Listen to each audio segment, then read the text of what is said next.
Good morning, and thank you for joining us. This is Sunrise, and I am Alero Edu.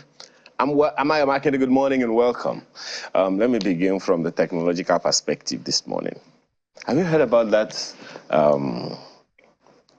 AI called ChatGPT? Okay, don't worry, don't worry. Oh, you know, young people like us are quite aware of these things. I think I heard that expression this week. Good. I think I heard that expression. That's why I was, you know, I didn't just come out and say, no, I've not heard. But it sounds like something I heard this week. Okay, so if you haven't heard about it, tell us about it. I was talking to a friend about charges and said, I'm not going to allow my children to get used to this thing. I said, why is that? It will make them very lazy. What is it? Good. So it's an artificial intelligence technology, right? And you could ask it any question, and it'll answer you. It'll give you Google does the appropriate. No. This one will write. Okay, for instance, you have a thesis to write, right? You have a question in class. What is geography? Or you know, what is the size of? You know, just all those complex questions that you write. You ask Google. You know, for Google, you have to still click on a link and go and read it up and all.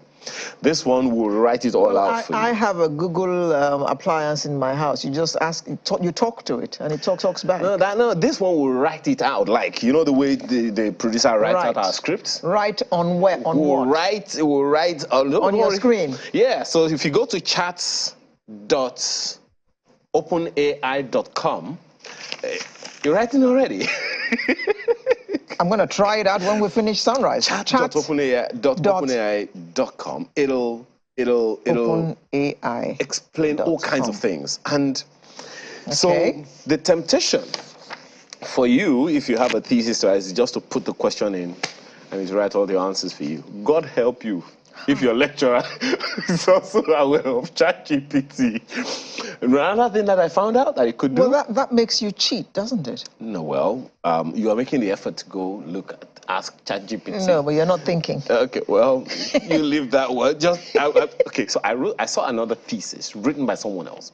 And this fellow goes, authors, you know, I mean, you have to say, okay, you are the one who wrote this thing. Yes. Authors of this thing, wrote his name. Second author, ChatGPT. Oh dear. So ChatGPT assisted. Two of us wrote this.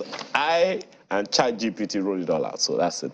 And then if you need, and this I did at home, I just said, write, create a food menu table with fruits, with food from all different parts of Nigeria.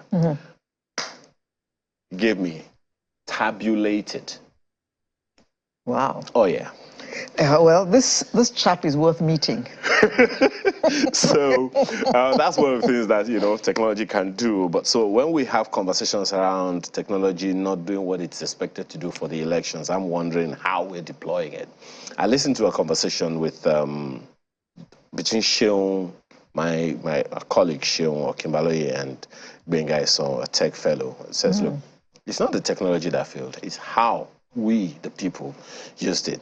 It's the human element that always has a problem. No, of course, that's all it is. No, but the suspicion is that the information was not uploaded for almost 48 hours. You know, and when it was there. The other conversation around that was someone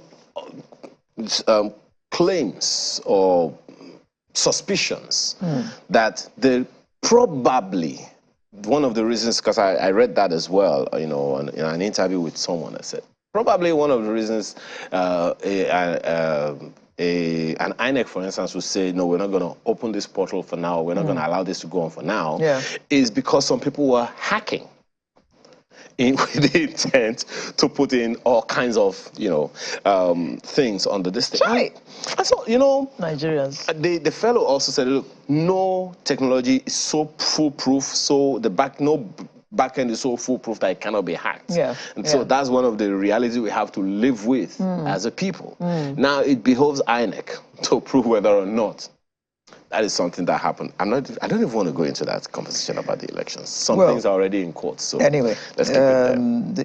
The other elections come up next week, and my major fear is that all the shenanigans that happened 2 weeks ago might affect turnout for the governorship and the state houses next week.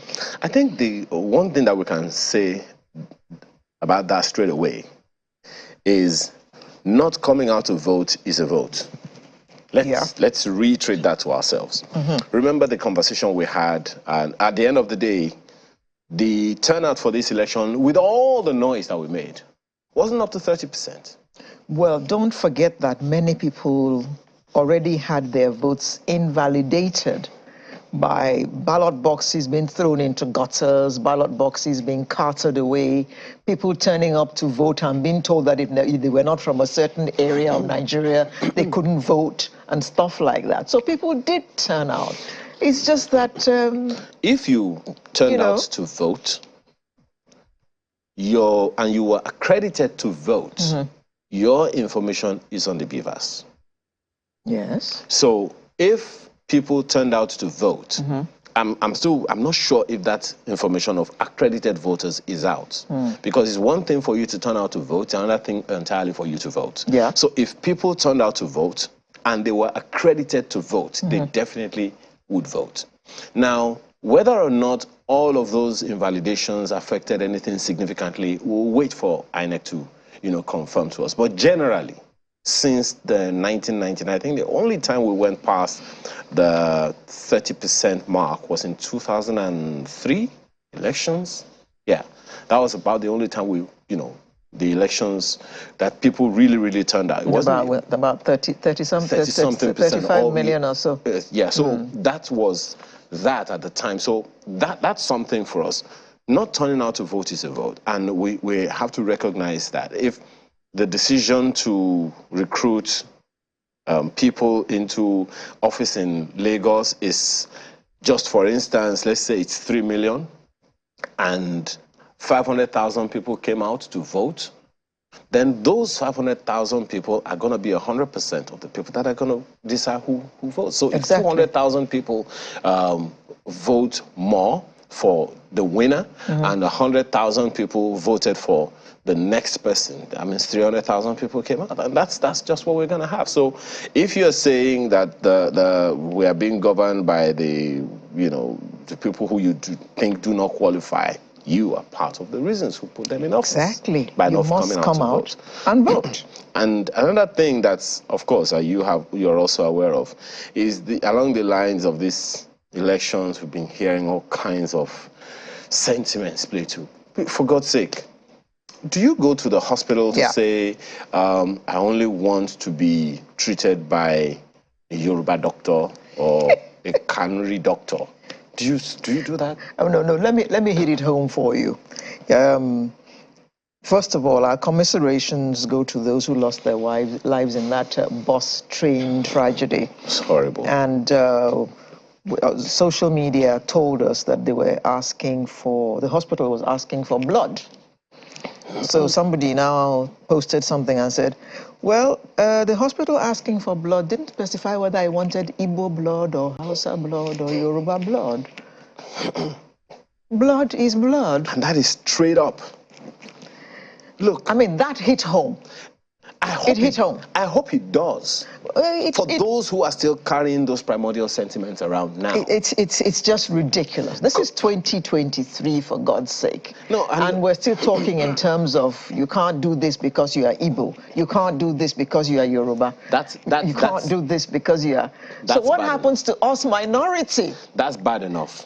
I saw a video of someone, I think it's in Enugu State, saying that one person born in Ebonyi cannot be governor in Enugu. I don't know give me a break, if that is, if it is true and all of that. I just saw one of those videos, and guess what? Some people are going to go off the tangent with that information. Yes. And take that information and make it the gospel upon which they're going to build whatever it is that they're going to build. I was happy that one of my colleagues in the media put out something and said, look, let's leave all these sentiments. Because at the end of the day, the Naira note is either old or new. It's not Kanuri. It's not thief. The money is not Edo. It's not Isha. That money is Nigerian money. It's Naira. And then show me which market you can go to and you can buy stuff cheaper because you are Igbo. Or you say, no, I only want... Or because you are Shekiri. I only want Yoruba tomato. Igbo had you. Come on. Igbo had you. Look, I've said this for a long time, even, in my own business thinking. Money, touch the Naira note in your hand. Does it have any feeling? Your ballot paper does not have any feeling. The person you are voting for is a human being. Full stop. Your boss in the office. Do you want to say, okay, I will only work in an office that is owned by an Igbo man or a Yoruba man? Yes. Or a Tiv man or an Ekiti man? And when you guys go on, you, Hausa, Yoruba, Igbo, when you go on like this, you are being very unfair to the minorities. And, good Lord, how many? There's about 250 tribes in Nigeria. More than. When Yoruba, Igbo, and Hausa speak, what do they want the Shekiris, the Urobos, the little people? And unfortunately, what this thing that you're saying is in every part of Nigeria. Yeah. There are those who say that there are minority groups, so to speak, in the north as well. Yes. Who also feel the way our southern counterparts are feeling. Yes. In fact, there is no region that doesn't have its own minorities. Youth service, which is the reason why I still praise that program forever. I left Lagos, I think for the first time, apart from Lagos Ibadan for school. I got to Plateau and I was hearing things like Idoma, Tiv, Angas. Angas, what is that? That's also a tribe in Nigeria. Birom. Come on. Exactly. And because you live in the south, you don't get to hear of all this. They're all there, all over Nigeria. So when we go around with these sentiments, I was having a conversation with a friend earlier in the week, and I said that some people, the only Nigeria they know is their local government. Full stop. They've never left. Never heard of anywhere else. And don't plan to leave They either. don't plan to leave. They don't plan to. So I think we should please carry this information around and let people know that, look, Nigeria, our world is bigger than your mind, and you need to get out of that mind and to see the world in a much larger place. Because at the end of the day, one thing we have to take away is you're useful to someone. Someone is useful to you. If you divide your interests based on those sentiments, it's going to rob you a lot more than you can imagine. So I don't know if I hope that helps. You're sick and you're only waiting for a doctor from your tribe to come and treat you. Well, good luck. He's on leave. Yes. So we're going to start today's program by training our eyes on the state elections which come up next week. Yeah, it's a very important conversation. We'll have it. And then the incident you mentioned the other time, the train bus collusion, is going to be a part of our conversation in curbing the spate of road mishaps later on in the program today. Then in our lifestyle segment, we're going to talk about workout habits. This is important too. You know, you told me that one, that you have to... yes. Yeah, so many people don't know that. I really wish, And then we'll be closing with the artist of the week. Yeah, it's one of those, should I call them, minority groups in music. Minority. Whether minority or majority, we're all Nigerians and we're all musicians. So, grab your cup of cocoa. Or cocoa. Or whichever one you fancy, and let's have this conversation right after this music.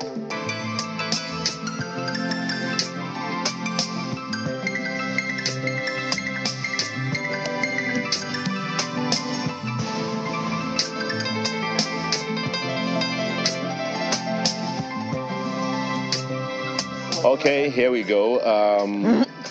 You know, one of the things that makes this interesting is the topic is eyes on state elections. And since this is television, you literally have to look. So, just say.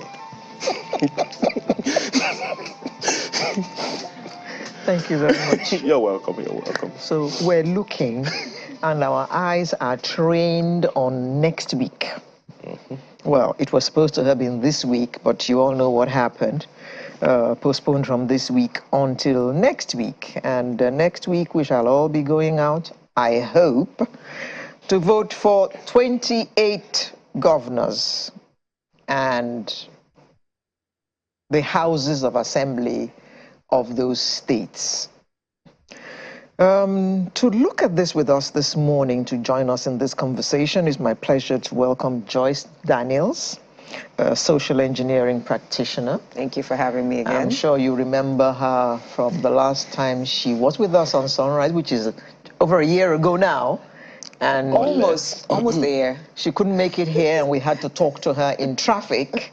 And you all had all kinds of questions and messages and comments for her. She's here with us live today. Yay. Thank Good you. morning. Thank you so much. Good morning. And sitting next to her is Mr. Ken Ubeche, publisher, political economist. Good morning. Thank you very much. Thank you for joining us. Always nice to be here. Hope you have new Naira notes. Who does? Don't you worry. Just say. Just say. Don't look at me like that. Must you go there? He's an economist. So? Whatever that means. And it's political. Come on. Political. And then on this side is social commentator, Mr. Gbolahan Olojede. Good morning. Good morning and nice to be here. Do you have any new Naira notes on Oh, you? you see?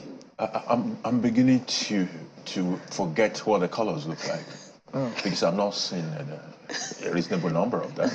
Okay. All right then. Well, let's. So why did you go there? Let's go to the topic at hand, which is next week. Okay, I understand we have Prof also on Zoom right now. Oh yeah. Thank you very much, Professor Abdul Ganiyu Raji, former resident electoral commissioner for Osun State. Good morning, and thank you for joining us. Yeah, good morning. Thank you for having me.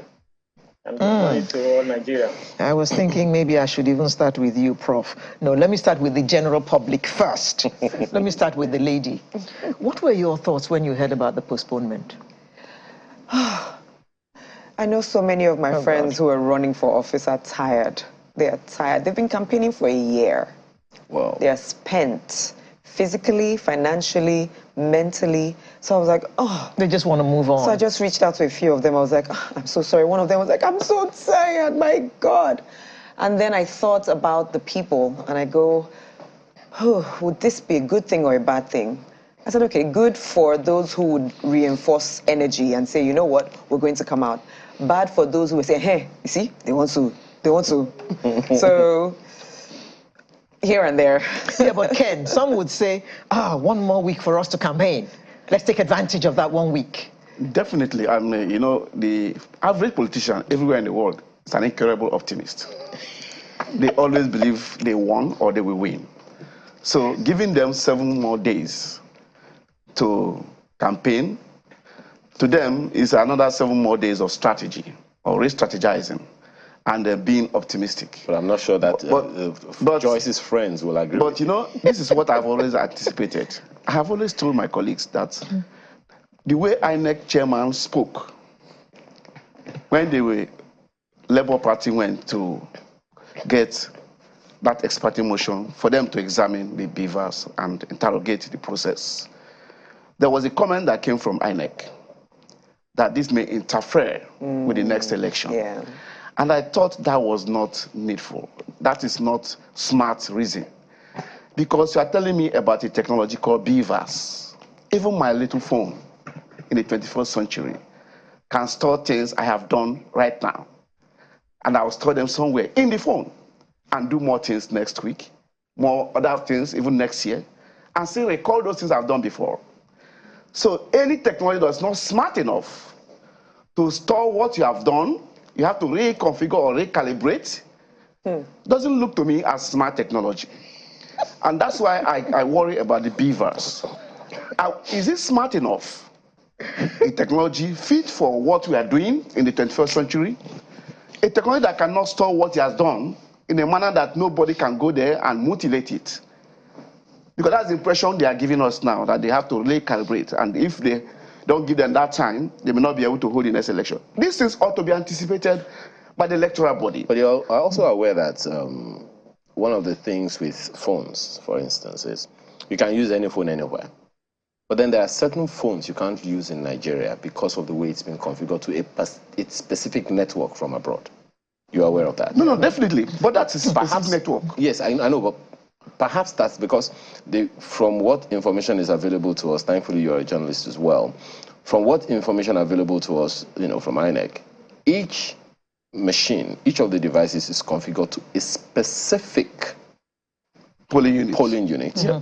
Now we're having 28 governorship elections, not 36. Yeah. 28. So there are some that have been deployed to states and would serve in all the polling units for one reason or the other. But now, in some areas, it's not going to happen. Maybe that is the reason I can't speak for INEC.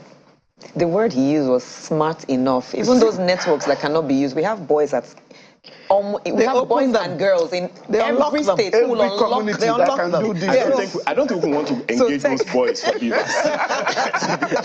My point is, it's smart enough. Is it smart There enough? are people who, anyway. I don't think we want to engage those boys for this thing, sincerely.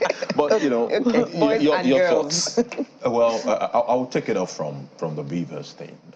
Beavers did deliver on what it was designed to deliver, which was to be able to accredit a voter. And anybody who voted on the 25th will tell you that Beavers delivered. It worked. I don't think the problem we have is a technology problem.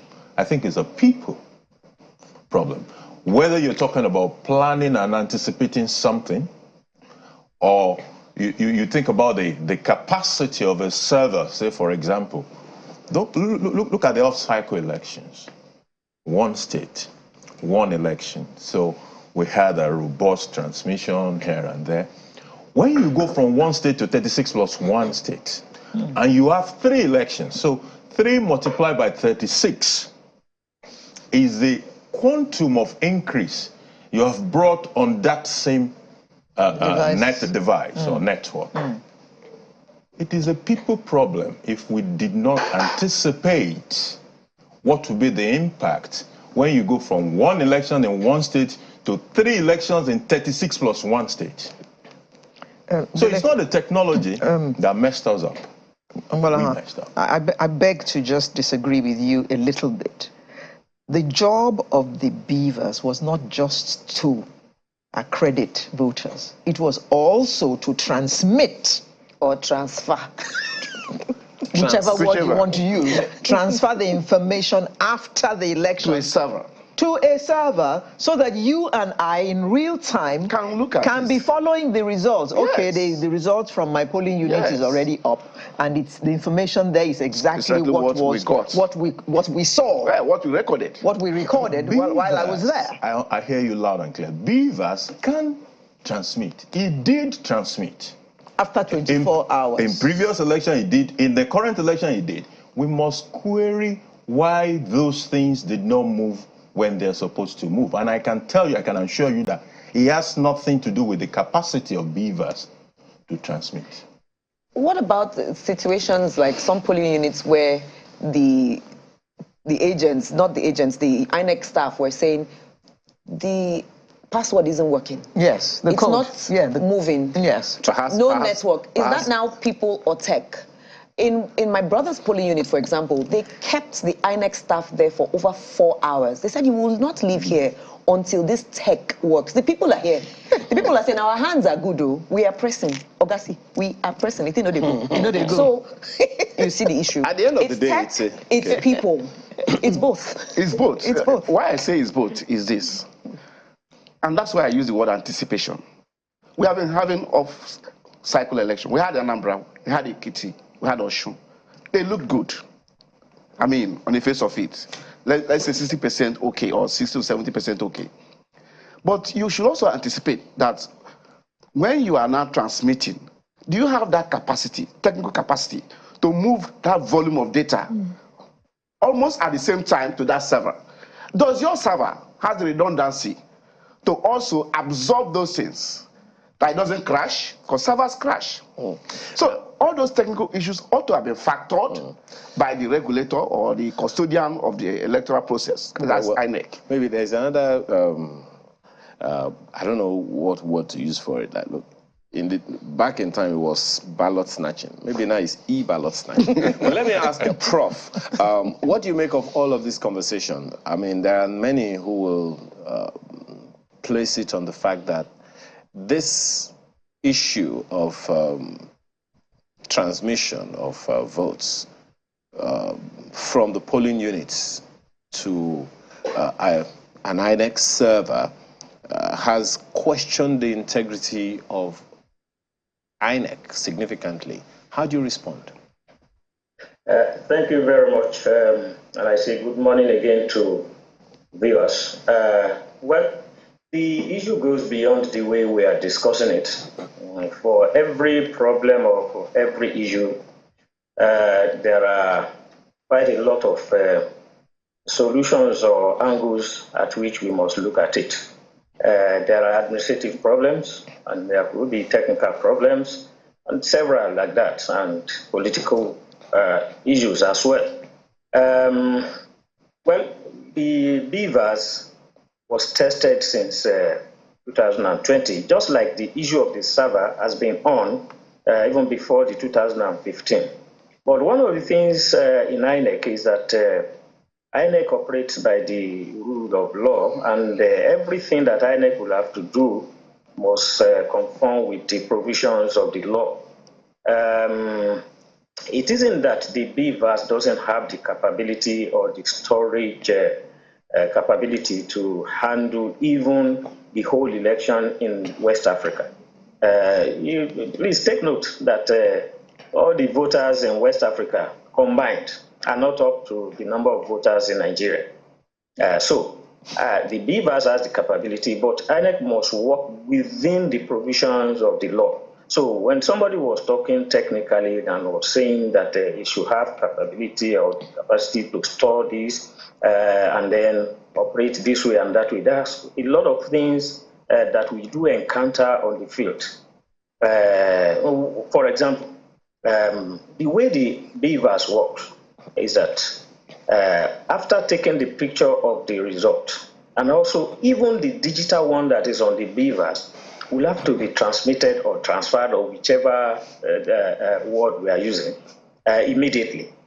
And whether there is network or no network, it goes onto the cyberspace offline, and whenever the holder of that BVAS moves, and then wherever they encounter the network, what has been transmitted would eventually go onto the server. But politically in Nigeria, once that thing is not done at the polling unit, people will not allow that person to leave. Just because they don't understand the workings of the BVAS. You might send SMS, and sometimes it will not alert you that it has gone, and you will not be charged. But at the end of the day, after some few minutes, the person at the other end will tell you that he has received. That's the way electronic system works. But sometimes when you explain some things, there are other motives behind it. Well, I'm not absolving INEC completely, because there are people who always have motives. But the system, I believe so much in the commission, I believe so much in this country that we have very good system, we have very good policies, but the implementers may be the problem. And then those that these things are being implemented for would also be a cog in the wheel of the progress of the commission. So that BVAS is an Android machine. And then the way we expect an Android machine to work is exactly the way it will work. It can store, but presently, the provisions made is that we will transfer the information onto the server and then now reconfigure for another election. And I think at this stage, when people did not understand what that meant, they should have sought for INEC's clarification.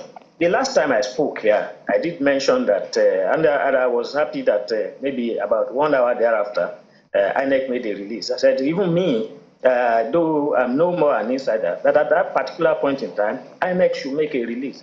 There should be a statement explaining what is going on. And we were so happy that 1 hour after, there was a press release explaining some of the things that are going on. And but not that everything could be explained.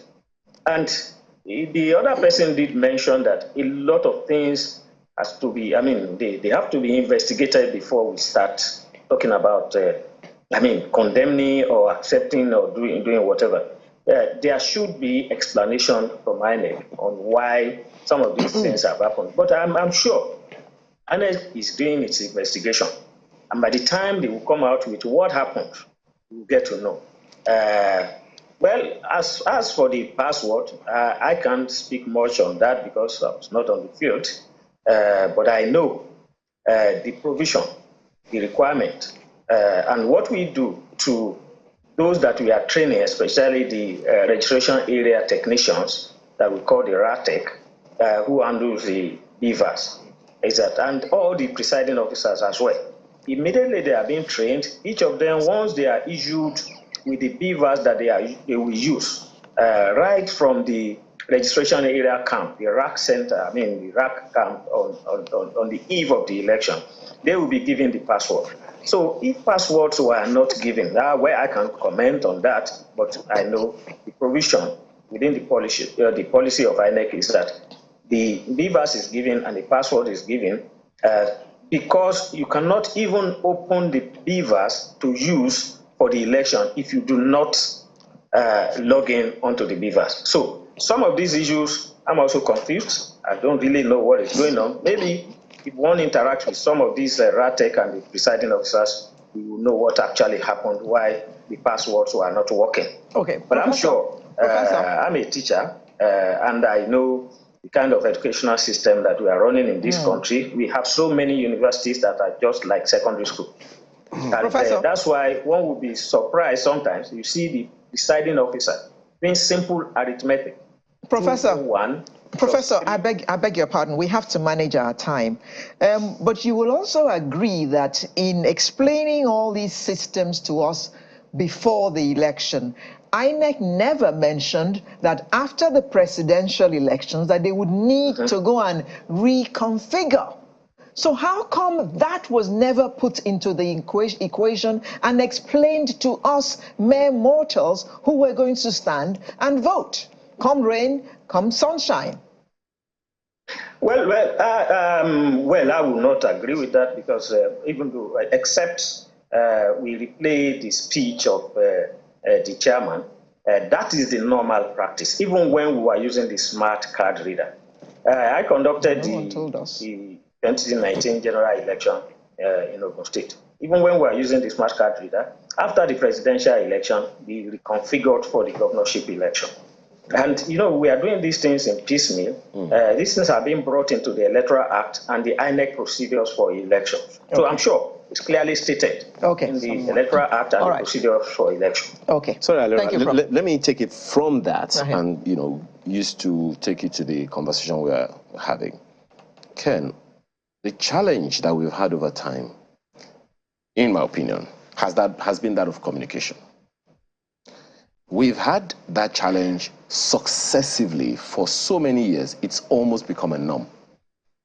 And it has greatly, from what I can see, affected and depleted.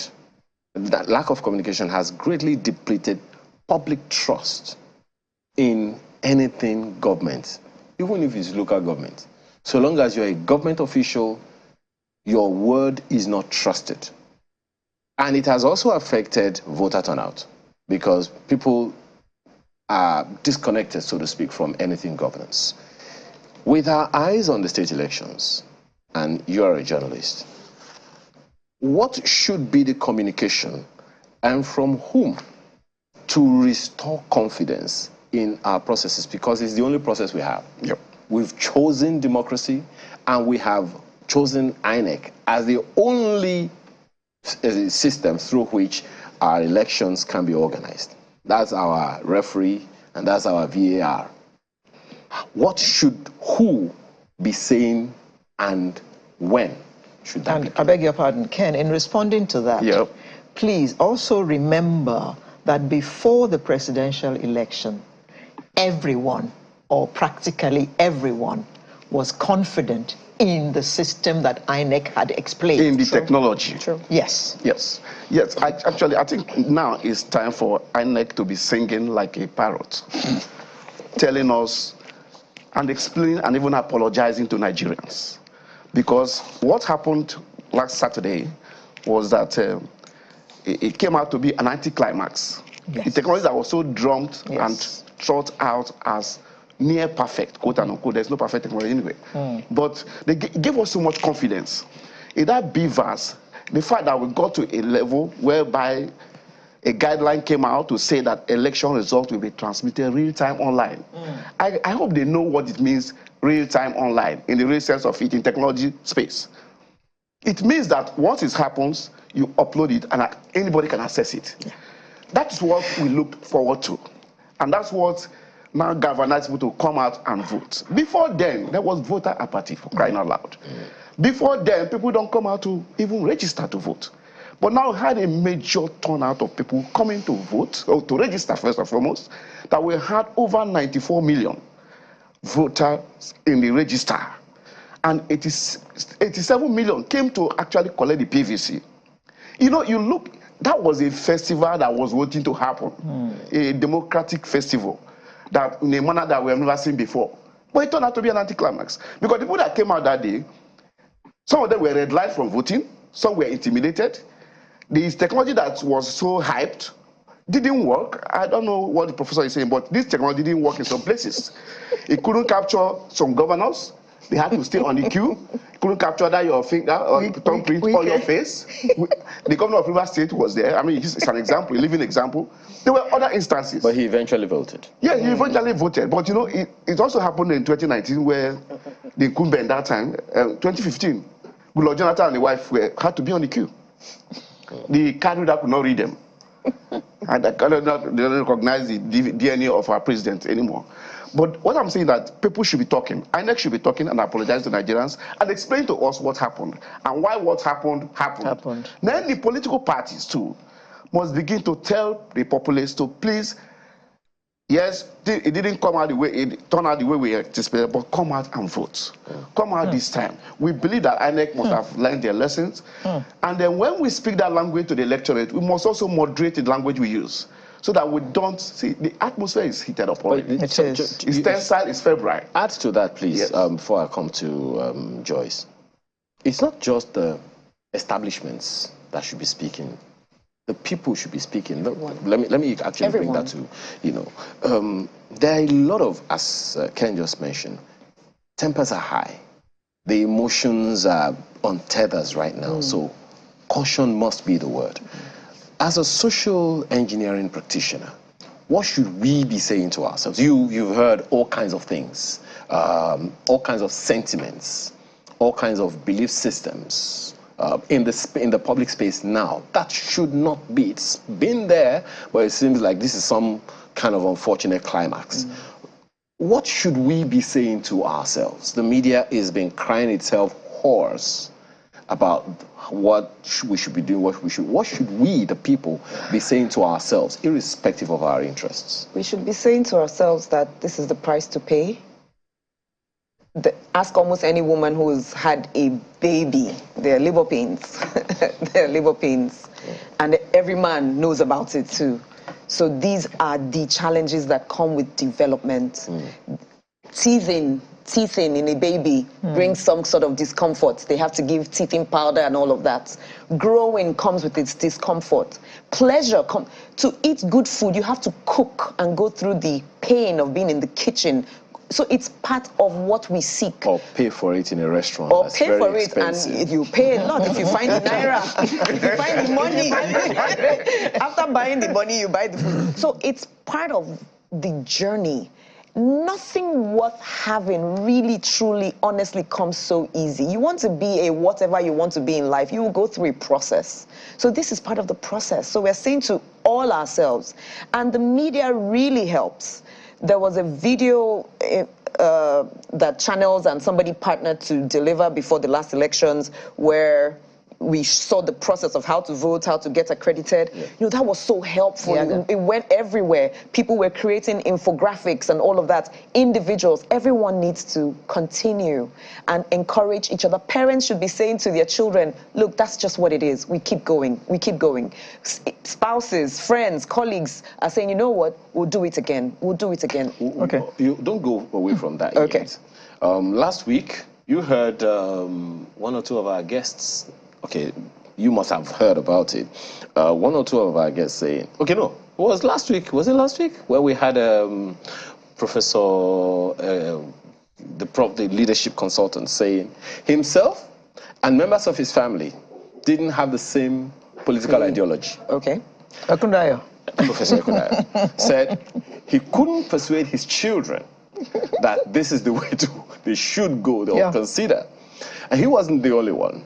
A former SAN, an attorney general, an SAN and former attorney general in Oyo State also said the same thing. Himself and his family have completely different political divides. Divergent. And one way or the other, it happens on the streets. It happens in the same class. It happened at polling units. If you voted in a particular way that didn't go well with other people, you were attacked. And it happened in every region of the country.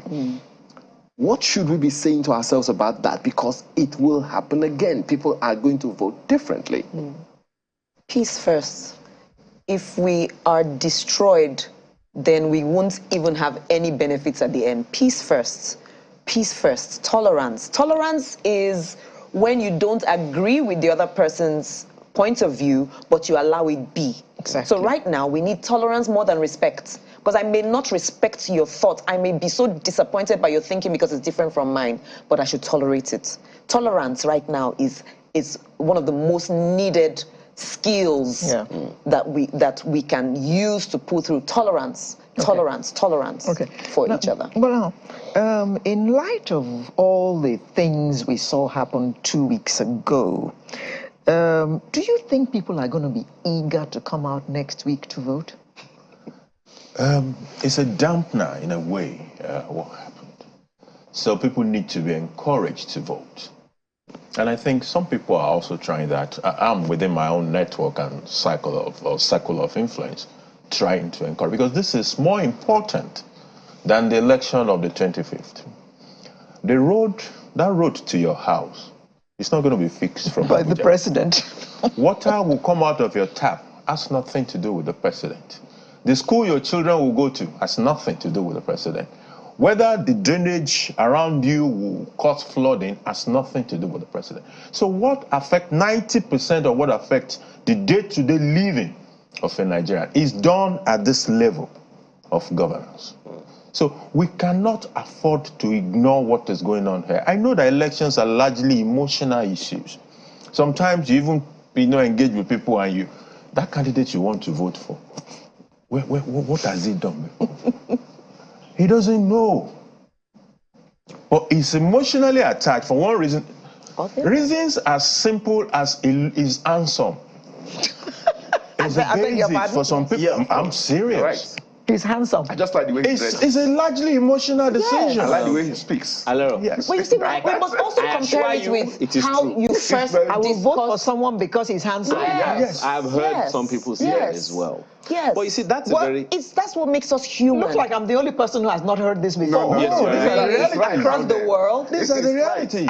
Even the Bible said, Samuel came to the house of Jesse and they said, oh, this one looks like a king. Yeah, we should anoint him. And that He's was it. tall, he's handsome, he has broad chest. Come on. Not this raggedy little one. Deceived by the physique of a man. Yes. And how do we choose spouses anyway? We start from at least I want to believe that the educated class in Nigeria incidentally no. Not among the educated. Those sentiments from drive sentiments. It's it's how we are it's not human beings. the way the human mind is wired. It's unfortunate that, I mean, the most profitable things in life don't go that way. For instance, you want to get a job. You don't employ the person because he's a good-looking person. It could happen. No, it could happen. Now, from an HR point of view, Yes. it could happen. It depends on the type of job you're doing. And who is interviewing? Yes. Calm down. Wait. It could happen. Wait. So I need an accountant. Okay. And I will employ one because he's good looking. In the engine of the motor car of my business, yes. and the hood is shut. And I will now be looking for a handsome one. If I but all the better. If I'm looking for a marketer. It could happen. Even with the accountant, it could happen. Depends on your state of mind. It depends on how important that business. It depends on so many factors. So if he is not, it's possible. If he's not qualified, I will choose him because he is handsome. It's a bit more tricky when it comes to the private sector. But really, as far as elections is concerned, forget it. It is largely emotional. No, to the proper thing, I'm sorry. What are the things, because I always hold the opinion that when we elect people, we're actually employing them. Definitely. Correct. But that perspective doesn't seem to be popular. It's not popular. That's exactly what I'm saying. And it's part of the campaign. Political parties have left the issues of voter education to INEC. It's as if it is INEC's business to go and do. When in the real sense, they are the beneficiaries of those votes and should be actively engaging the people on the field. I've seen some more engagement in recent last time. Those were the kind of things that ought to have been happening from way back. Yeah. Engage the people. We are too distant from the people we govern. So, Jerry, I'll go to Prof in a second, but we had a guest last week where he made a proposition, and you may also want to speak to this guy, said, before we should have a minimum qualification standard for anybody that wants to come into politics for elective post at all. And he recommended NIPS. That even if all you got was a diploma or a certificate course at NIPS, National Institute for Policy and Strategic Studies, that's the one major thing that should qualify you to be in elective posts. We could have achieved that in an evolutionary manner. In the U.S. today, there's no prescription of educational standard to become the president of the U.S. Oh. So U.S. have had presidents that had no college degree. But over time, in the course of the evolution of democracy in that country, it has almost become standard. Unsaid, unwritten. Unwritten, but in practice. Yes. So we can also take that because, see, if we pin it down to certificate rather than education, it becomes a problem. Content. People may have the certificate but might not have the education. You don't have the content. Okay. Prof. Especially as we tend to buy certificates. Now, Prof. What did you want to say? You've heard conversations around voter education and a number of things that, INEC did in the past election, and hoping that would also happen. Now, there is this baggage, so to speak, that INEC has to deal with now concerning the issues that arose from the February 25 elections. And Ken here, Mr. Ogbeche, has suggested that, look, INEC should be singing like a parrot. Well, I don't know if a parrot is better than a nightingale. That should be talking more frequently to Nigerians about this election in order to instill confidence. How do you propose that should go? Well, thank you very much. Speaking, most of the time people always look at me as somebody who is an internal person within the INEC. But I just always want us to be very objective in whatever discussions we are having.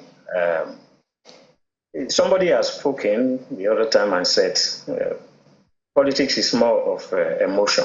And as we are maturing, I'm sure the emotional attitude will eventually be fading out, just like the issue of the qualification that has been discussed. It's also almost fading out in the United States. Don't forget, they are over 150 years old. We are not yet 70. As far as the voter education is concerned, I quite agree with the fact that the politicians, we have to take up this issue of voter education. INEC, the whole voter education issue has been left with INEC, and there's a limit to which INEC can actually do that. the politicians can reach the grassroots. INEC is also involved in education of the politicians extensively, honestly. But because of the level at which we are in our political engagement now, well, once there is a mindset or somebody has a target and he wants to get to that target, meet the target by whatever means, sometimes some things may not eventually sink. But my own take is that we should rather be supporting our policies rather than bringing those policies down. So I agree totally that we should push this issue of voter education to the politicians. But at the same time, do they really know what to tell people other than vote for us? So these are issues that we should look into. But INEC has a very, very robust policy and system on voter education. But what would you say some of those issues are, Prof, that because it sounds, some would take it that right now you're absolving INEC of any responsibility in terms of voter education. But what are the things that people should be expecting from INEC? And add to that what you also just finished saying now about education, voter education from the perspective of political parties. What should the political parties themselves be saying? Well, I'm not absolving INEC because the other time I did mention that within INEC, the implementation, we may also find issues with the implementation. Because when you talk of INEC, INEC is a commission. When you talk of the people within the INEC, that is another issue entirely. They are Nigerians. Just like politicians are also Nigerians. But I believe that there should be a kind of cooperation between INEC, looking at the policies of INEC on voter education. There should be a kind of cooperation between INEC and the politicians, because the politicians can actually reach the grassroots better than INEC. Politicians are existing in every corner of this country, whereas INEC will have, specified ways of doing the voter education, a systemic one, which may not necessarily get to the grassroots fully. So that is why I'm advocating that there should be, this voter education issue. While I was in INEC, this is what we always tell the politicians, that they should be seriously engaged in this voter education issue. Sometimes we invite them, even when we want to do the voter education exercises, and sometimes they will not even come. They will not even come. So, but as a Nigerian, I'm also worried, because when somebody doesn't even know his or her right, or what are expected of him, how do you expect such a person to even behave well? So these are the issues that we need to face in this country. Why a lot of people don't even know what is going on. Then we also, I'm sorry, I hope I'm not taking time. We also mentioned the issue of the elites. Well, as a researcher, I did something outside. I went outside the box and then investigated the middle class, the elites, and then the lower class. We found out that it is the elites that are actually not participating in the electioneering processes.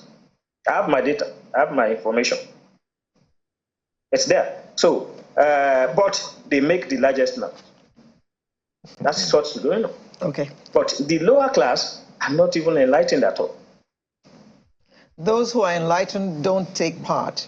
Those who are not enlightened are the ones Those who are not enlightened are actually the ones taking part. I think that is evolving.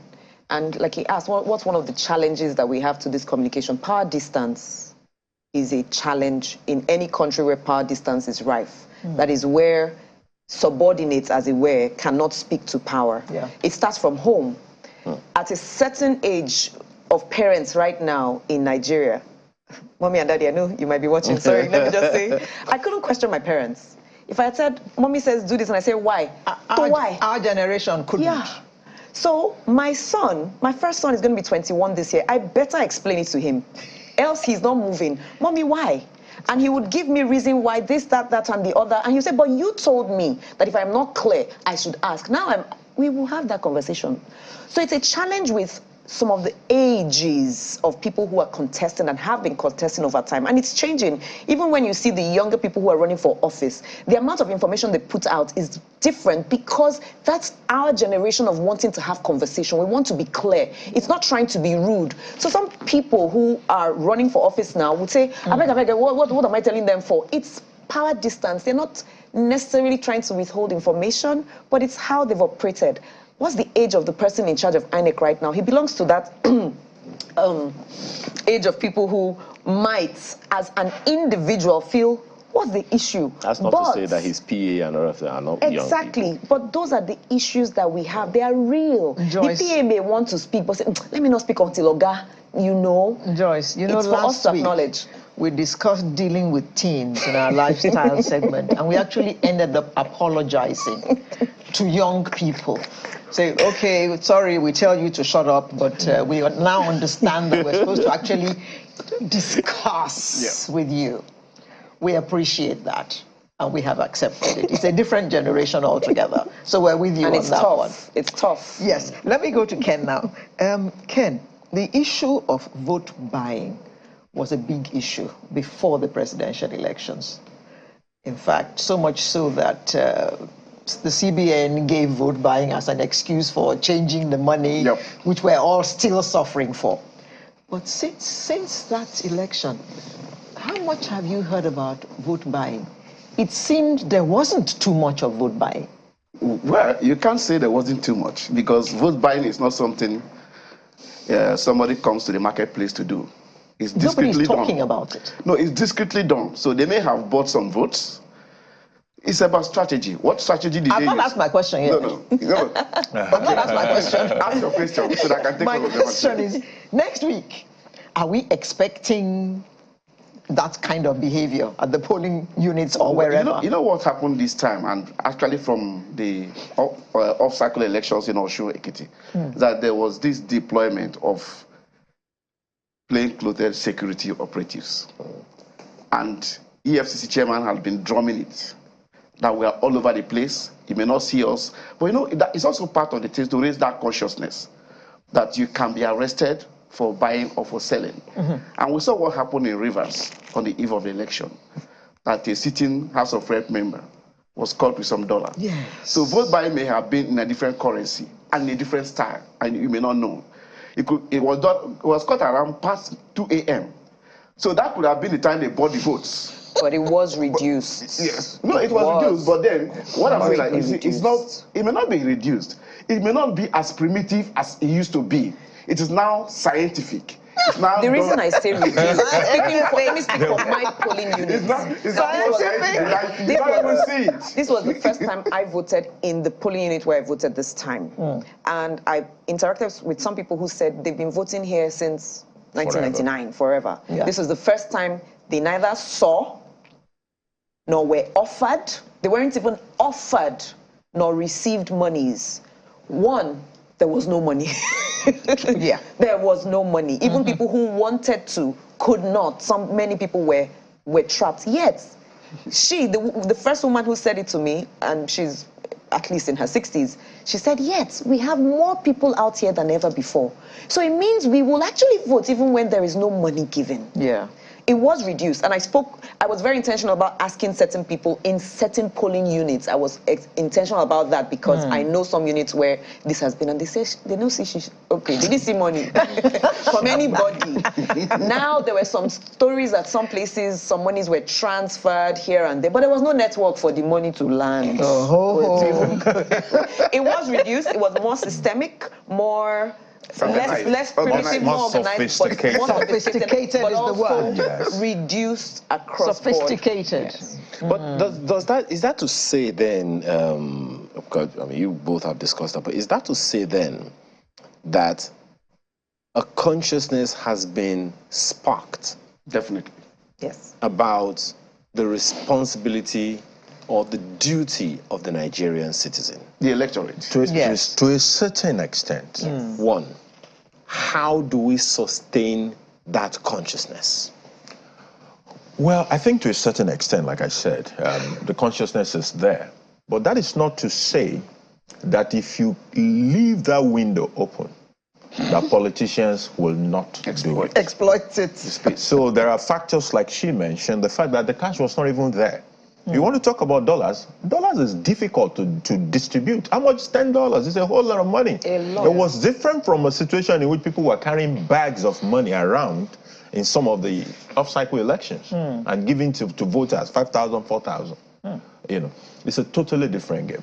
However, since we have arrived at this junction and we know that it is possible for voters to still come out, in fact, for voters to even reject inducement, we saw that in one of the off-cycle elections, I think that was Oshun, then we can use awareness to continue to drive that and sustain it. It's all part of the voter education that we're talking about.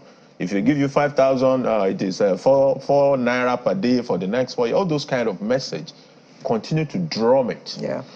National Orientation Agency is not really there any longer. But if We are all now national. we're now, yes. We are. So all of us Individual within our own within circles of orientation. IOA, we take Individual that Orientation off. Agency. But that also raises a question. COA. That also raises a question of around the people that will be voted for. I don't know how many of you caught that. Let me ask you, Ken. I don't know how many of you caught that. But there was a time when, perhaps it's a good time to even begin to wrap up because we are running out of time. I heard some people say, this person that won, we didn't really know him. So we don't know the people we are recruiting to do a job. So how do people interrogate the person whom they want to give a particular job? That's the reason I was asking around, qualification or lack of it the other time. Because if you don't know the person you want to give a job to, that means even you yourself don't know the job or job description that you want to give to this fellow. Job description. And one thing, a prof was trying to dismiss it, and I think I disagree with him. He said something that is emotional. Issues of election in this part of the world for now, and even everywhere. It's about interest. Interest is driven by emotion. Interest and emotion are inseparable anyway. So voting for somebody you didn't even know happened in many places in the last election. People profited for just being part of a political party that had a wave, national wave. And I give an instance here. My own representative in the House of Rep, Ndodi Elumelu, a big name in Nigerian politics, could not go there again. A non-starter, one Okoli, who nobody knew, just because he belonged to Labour. And in Delta, they said it's all Labour. Let us even Labour in vain. They don't care. No, that's the emotion. One thing is that, why am I don't care? The disenchantment, it tells you about dismay, disenchantment, and distrust. These things are eating deep into the people. You are starting starting this conversation on another tangent altogether because you have only 1 minute. Yes, because we are wrapping up now. I'm just concluding. Let me land now. Let me just land. So I'm just saying that these things are driven by emotion. And what you said now about what should they be looking at, they don't want to care anymore. They just want to change the whole order. Whether you see, whether they land in the deepest part of the sea or not is immaterial to them now. Okay. And it's dangerous anyway, but that is the reality we have. The responsibility is on those of us who do believe in qualification and all to organize. This time more than ever, we saw more organizations put together debates and conversations for aspirants and candidates to sit. So we continue it. Okay. We plan for it, we finance it, and then we make it happen. Mr. Lojade. This is the most important election. Yes. The local government, nothing much is happening there. Abuja is too distant. So the states are what impact us the most in our daily lives. And we should not let it pass us by. Incidentally, no one has spoken about the House of Assembly elections. Don't even go there. Prof. It's part of the state. It's a department of the state. Prof, I see that you've been chuckling and following the conversation. Yeah, well, thank you very much. I think I agree with all of them. This election is very, very important. It's like we are coming back to the grassroots, and we have to be very, very, very careful. Somebody said the other time, the president will not come and give you water because that's the prerogative of the state. And those are some of the things that we need most. So we should be very, very careful. We should not let our emotion push us to wherever that will not pay us because of personal interest. I think we should think more of the communal interest than personal interest. Okay. Professor Abdulgani Raji, former resident electoral commissioner of Osun State. And we had in the studio with us Joyce Daniel, social engineering practitioner, ladies first. And we had also a social commentator, Mr. Bolahan Olojede, as well as Mr. Ken Ubechi, publisher, political economist. So the message, of course, is as follows. Never mind what happened 2 weeks ago. I will apologize on behalf of Nigeria. We are very, very sorry. Yes, but please come out next week and vote. This is more important to your life than the presidential election. Abuja is far away from where you are. The president doesn't care whether you have water in your house or whether your street is tarred. He lives in Abuja. This is the person who is going to look after that water that you need in your house, that road that you need to your house. All those are taken care of at the local level. So please come out and vote massively next week, wherever you are in this space called Nigeria. And if you think that your state government headquarters is too far from you, you're right. But it's not as far as Abuja. Just take that home. We'll be back with another conversation in just a moment. Stay with us.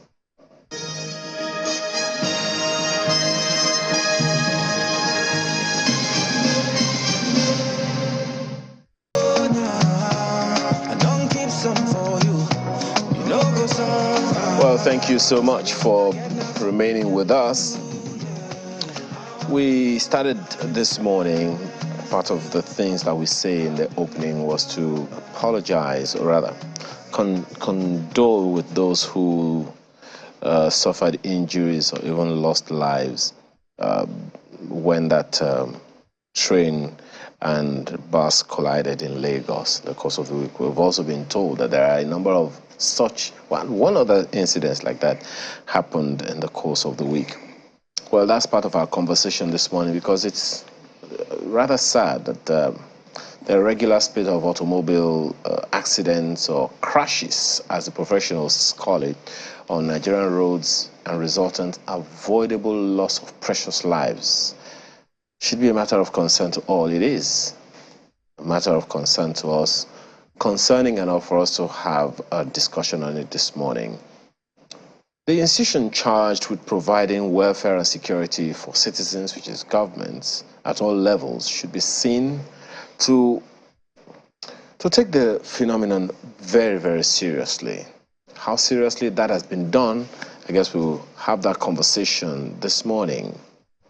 Lagos to Oyo, Enugu to Sokoto, the spate of road crashes or road accidents, whichever one you choose, is alarming.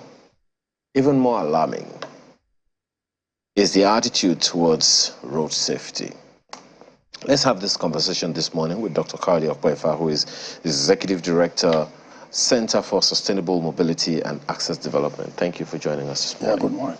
We also have with us Mr. Adenosi Patrick, who is a road safety expert. Thank you so much for joining us today. Good morning. Well, let me begin with you, Dr. Okwefa, because one of the issues that brought us here, I mean, which you have also responded to one way or the other, is the collusion that happened in Lagos. There are those who are wondering what was missing.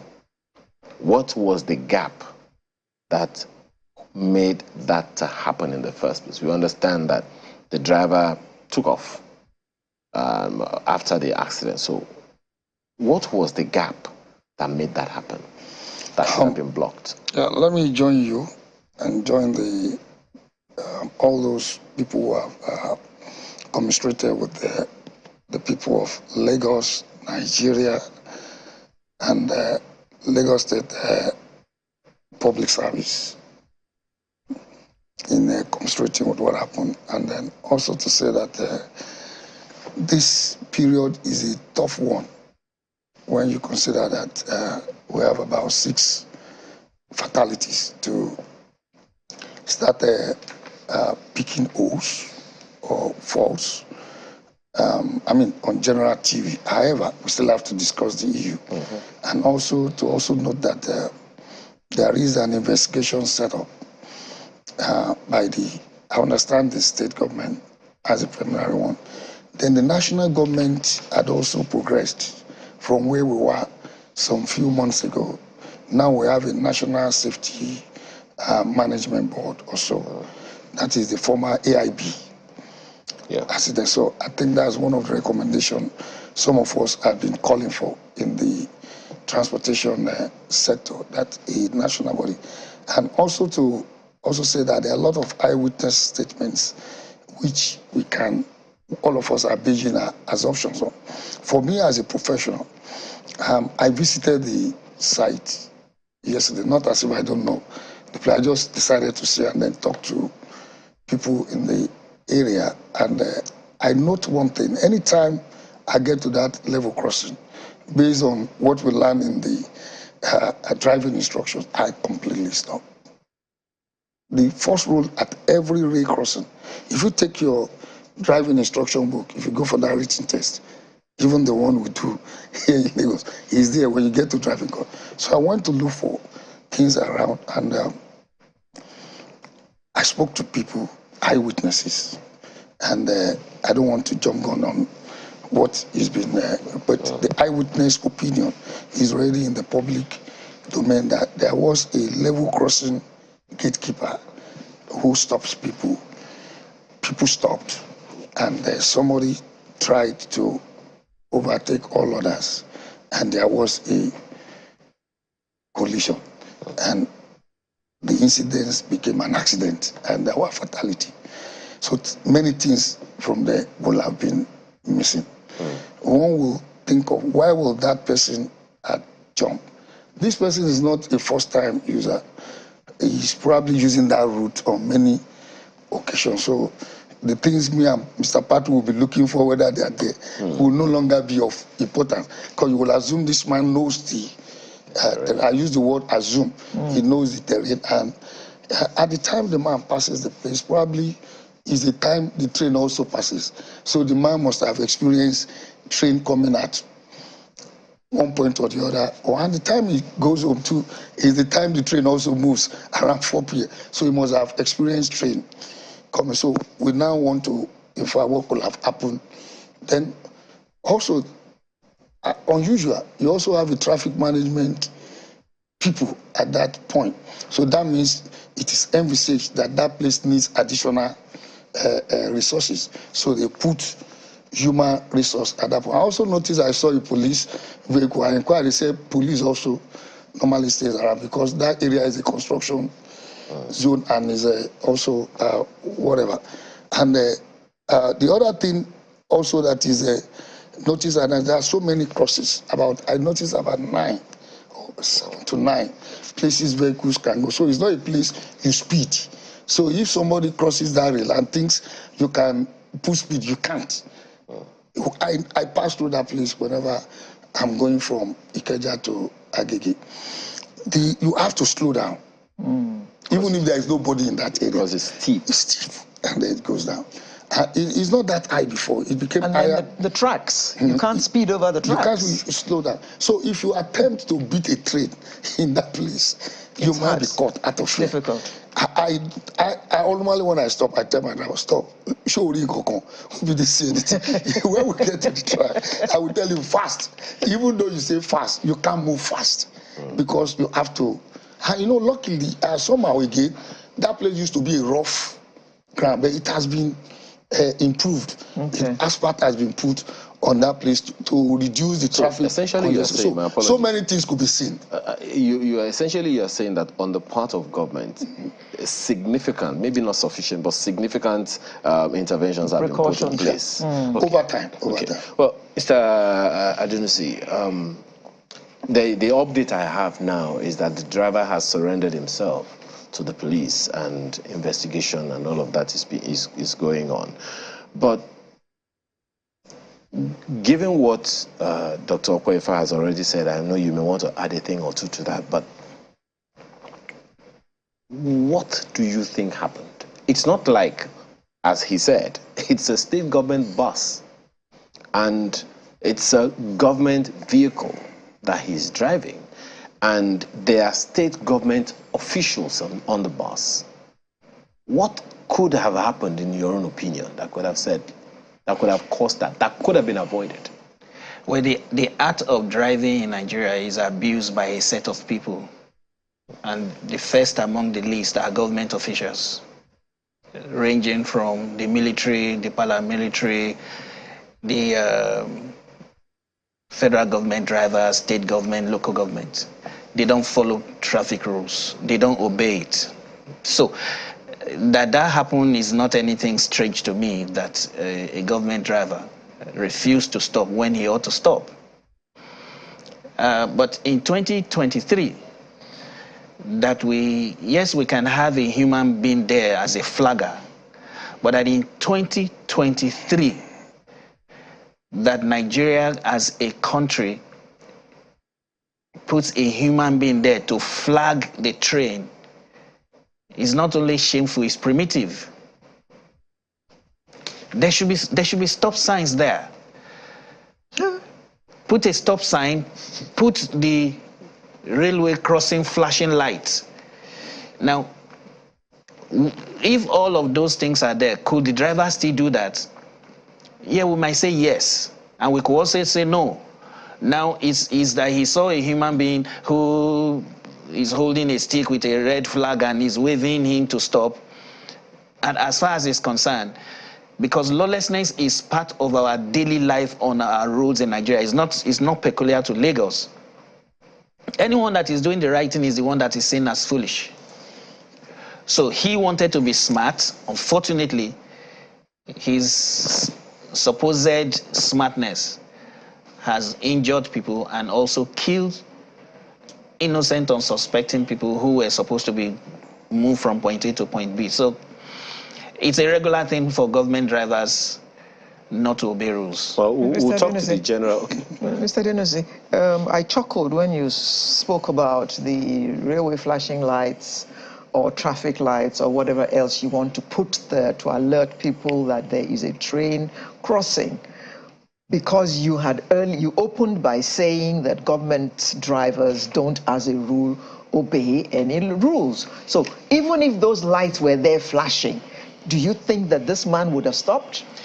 Yeah, because he sees himself as, I'm a government driver, I'm above the law, so I'm not going to obey this red light. Yeah, I would say 80% he will stop, because you see the light. Okay, let's even take a look, an example of it is raining. With the flagger standing in the rain and be flagging. So, but when you see the flashing light, it's flashing red. That's even telling you danger is across your path. So common sense will still send a message home. The most uneducated human being that cannot spell, or you put alphabet A before, who cannot call it A or R, if you show the person a red cloth or red material and say, what does this stand for? They will tell you danger. Yeah. So, and now you see two flashing lights telling you that there is danger ahead of you. So the likelihood of him stopping is higher. But in those days, there was an arm. A barrier. Yes. That's why I was asking. That would come down, and then some bells would ring. Correct. Do those still exist? They are on vacation here. Oh, okay. So essentially you are saying you're disagreeing with Dr. Okoyefa when you say that the things that government needs to do has been fully done. Unfortunately, government has not done as much as what they should do. Let's move from the rail. I mean, look, the rail is on the land. The road where the driver came from before he got to that point, they have poor signages. There are no road markings, there are no speed limits, there's no stop sign. And so all of us, anyone that is driving on Nigerian road in the night is driving blind, because you don't even know the lane where you belong. Yeah. So we are used, I see people cross the road in Lekki and they are arrested for running across under the pedestrian bridge in Lekki Phase 1. So sometimes, curiously, I'll just stop and ask, where do you live? He said he lives in Dokwebu. From when he was conceived, the mother was dashing across the road.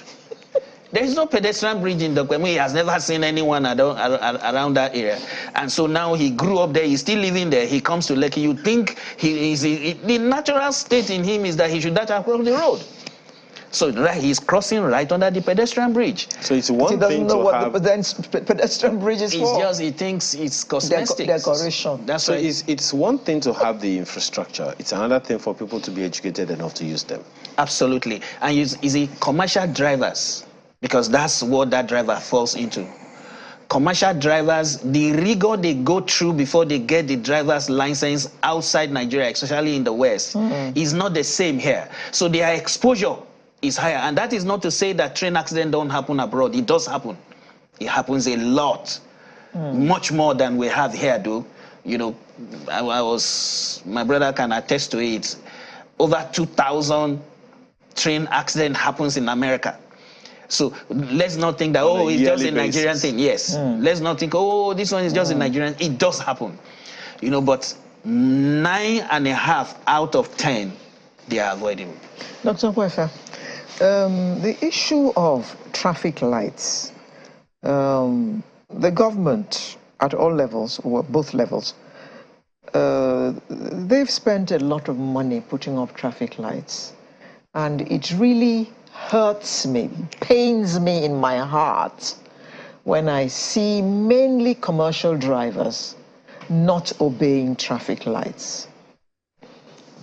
My light goes from red to amber to green for me to go. I'm about to pull out, and you, yellow downfall, you are racing across, and another one behind you, and another one behind him, and your light says red. If I was a careless driver and I just obeyed the light, collision at that junction, plain simple. And at the speed they are traveling, it could be fatal. But policemen are there, LASMA officials are there, and they watch them do this thing.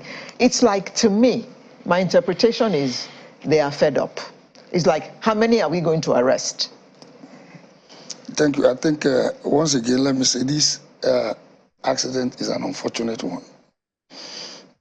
Is it avoidable? Yes. And it speaks to what you have just said. I'm not saying that everything that needed to be done has been done. What I said earlier is that what else could have prompted somebody who passes through a regular route with LASMA, with gatekeeper, with everybody shouting, and the person still prepares to come. It speaks to what you just said. Now, we are talking of automated, different modes of deterring people from committing this kind of infraction. But now you have a traffic light, and some people are still disobeying. He's not even showing you red, he's showing yellow, green, red, enough to make you mesmerized. So that is to let us understand what safety is when it comes to transportation. There are those people who are pathological about safety. They say, who cares? There are those who believe, hey, if it doesn't happen, if it happens, it will be corrected. But there are those people who say they are proactive, they put up all the measures, and they think it will not happen. But generally, for transport sector, safety should be seen as general. Everybody should own it. So if I own the safety and you don't own it, you put me in danger. That's what happened to the people inside the bus, and also the train driver, the bus driver, and people in that area. Somebody just dropped the ball. And for that person to drop the ball, so that's why safety should not be seen as just putting up those things. It should be seen as a system. And anytime there is a failure of that system, it calls for a review. That's the approach I'm taking on this matter, because we have people who lost their lives, and some people are still in the hospital. The point I think that should compel us, whether it is road, whether it is rail, whether it is air, sometimes they will just tell you in the aircraft that due to operational reasons, your flight had been delayed. And we all start screaming. Then sometimes you peep through the glass, you see the particular aircraft you are supposed to take. Some people are walking on the wings, and you are angry. All you just want to do is to travel and get out. But some people have told you, and that's why the air safety is still, the policies around air safety is still about the best in the whole transport system, because once we are in the air, there is no more who is going to save me. So I think in this issue, we still need to do more. Every incident is an opportunity to appraise what happened and improve the system. Speak to what Mr. Adonis Patrick said the other time about government officials who do not obey government signs. Bus drivers of government officials, including security personnel, and ambulance drivers, empty ambulances, and then they are racing across.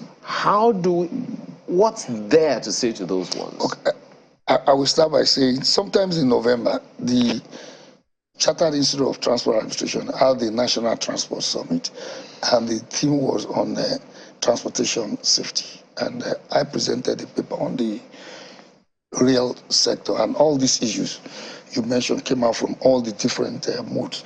Now, in 2007, April, Lagos State government enacted a law on the Driver Institute. That was one of the main reasons, just to sanitize the commercial. If you go to UK, Europe, America, you drive yourself. But in this part of where we live, we have a driver. Now, many of us don't even care about who the driver is. And a lot of them starts not by learning how to drive, but they learn how to drive on the steering. That law proposes that if you are doing driving as a profession, that is as a means of livelihood, you must go to the Lagos State Driver Institute for, I think it's 1 day in 1 year. And a lot of us have drivers, and our drivers are not certified for that job. If you want to drive the aeroplane, you get certified. You want to drive the train, you get certified. For you to do some jobs, you get certified. To be an accountant, you get certified. The same thing goes for driving, because you are moving people more than yourself and not your family members. So you have to be certified. That's the first part of the thing that has been done that I know in Lagos. And I know when I was when I was in Lagos, we ensure that all drivers in the government service go through the institute, and my drivers go through the institute. I make sure they go, because when they drive me, I'm scared also. But I'm only confident when I drive myself. And the reason why I can't drive myself most often time is that I'm always looking at things that are going wrong or not. So the first thing we need to understand is not peculiar to government drivers. It's all of us. Safety should be seen as general. If we start limiting it to... No, I agree with you, but perhaps the point he's making... I'm not disagreeing with you. Yeah, perhaps the point he's making is that if these are government officials and these are government rules on the streets, they should be the signposts of it. Like, okay, this is the way I'm supposed, this is something that government has done, and I'm a government official, I should obey the law so that people will take a cue from I think that's it. They should even obey the law much more than, they should be seen to be an example to others. But the point I'm making is that we should not zero down to government. You only use it as example, because in this instance, the truth of the matter is most corporate is common among our corporate drivers. And it is also our own concern. When you hired your driver, have you ever bothered to ask where the guy ever drove before coming to you? I discovered many of them started with public downfall or kurupi, or there was no kurupi then. Public downfall driving. Go and check it. Just take sample of the drivers in your that you know are corporate, and they keep changing. So we all have to show concern about who drives us. I'm talking about driving now, because if you don't do that, they will drive your kids, your family members when they are not there, and they will do things that are not supposed to be done. But, you know, how do we do that with commercial buses? I'm sorry, I'm coming back to you, Mr. Patrick. How do you do that with commercial bus drivers? I mean, I'm at the bus stop, I just boarded this bus. I can't be asking. What we should do, I started in Lagos, and it should be made national. The national, I think FRC also believes in that, is that everybody who wants to operate commercial driving, that is driving me or driving anti-alero, must go to a driver institute on a yearly basis, or renew your certification. I mean, your competence level. Once we all adopt that, we are the same thing in aviation. The same thing. Is the have to institute go back. still there? It's still there, and they've even increased in number. The last time they told me they are now about 8 in different parts of the world. It's a simple thing. Go there. Whatever is the situation, you know, the fact that you sit in a place out of work for one day is enough to humble you and to listen to those errors you commit. People, when we ordered the automatic brake testing machine, I went to Pennsylvania for the pre-shipment inspection. Believe me, I failed the test. It was on the third time that I was able to brake properly. I thought I would pass. They said, you know, I tested, fail. I said, me fail, fail. Second time. And the third time, I passed. So that made me to understand that. So my braking capability skill is not that good enough. I give you another example. When I did my road driving test in the US, the written test, maybe they expect me to spend 10 minutes. Me, I did everything in 3 minutes. I'm a Nigerian. Then when they now got me to the road test, and the guy, I thought I passed. The guy told me I failed. I said, what happened? He said, did I notice at the stop sign that I didn't stop well? I said, I stopped. That I didn't see anything.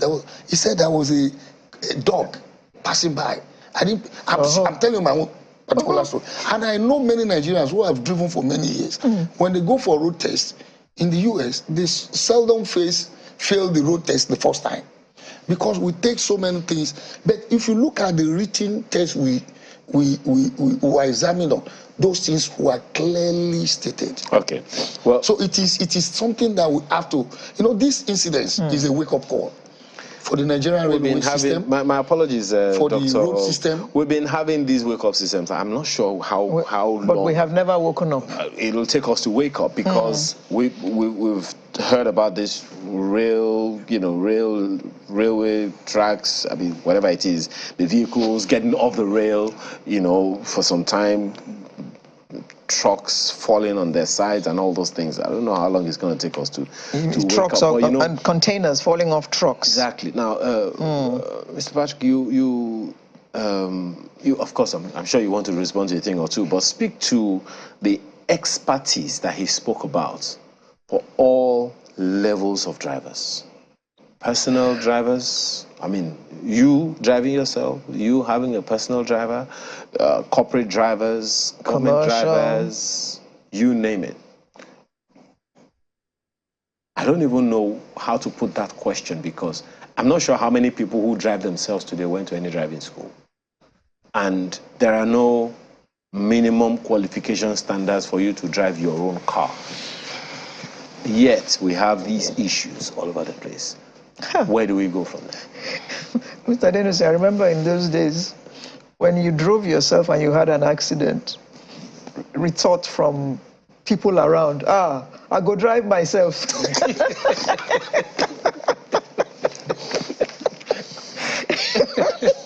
Yes, sir. Yeah, well, driving is a communication between the road and the driver.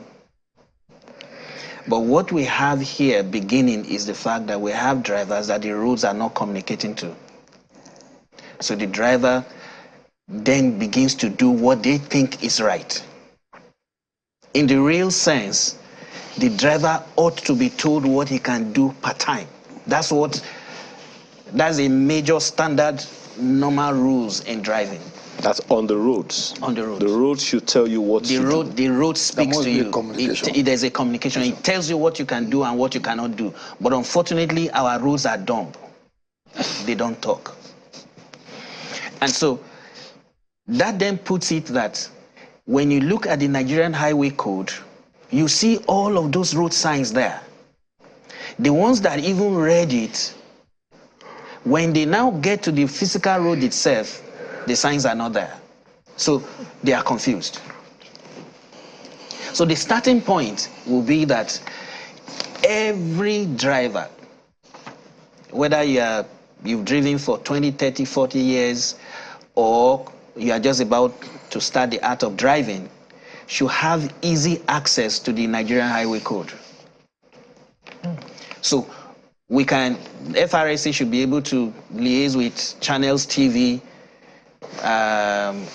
any radio station, other government agencies, to have a link on your website wherein anyone can just click and download that document for their personal development.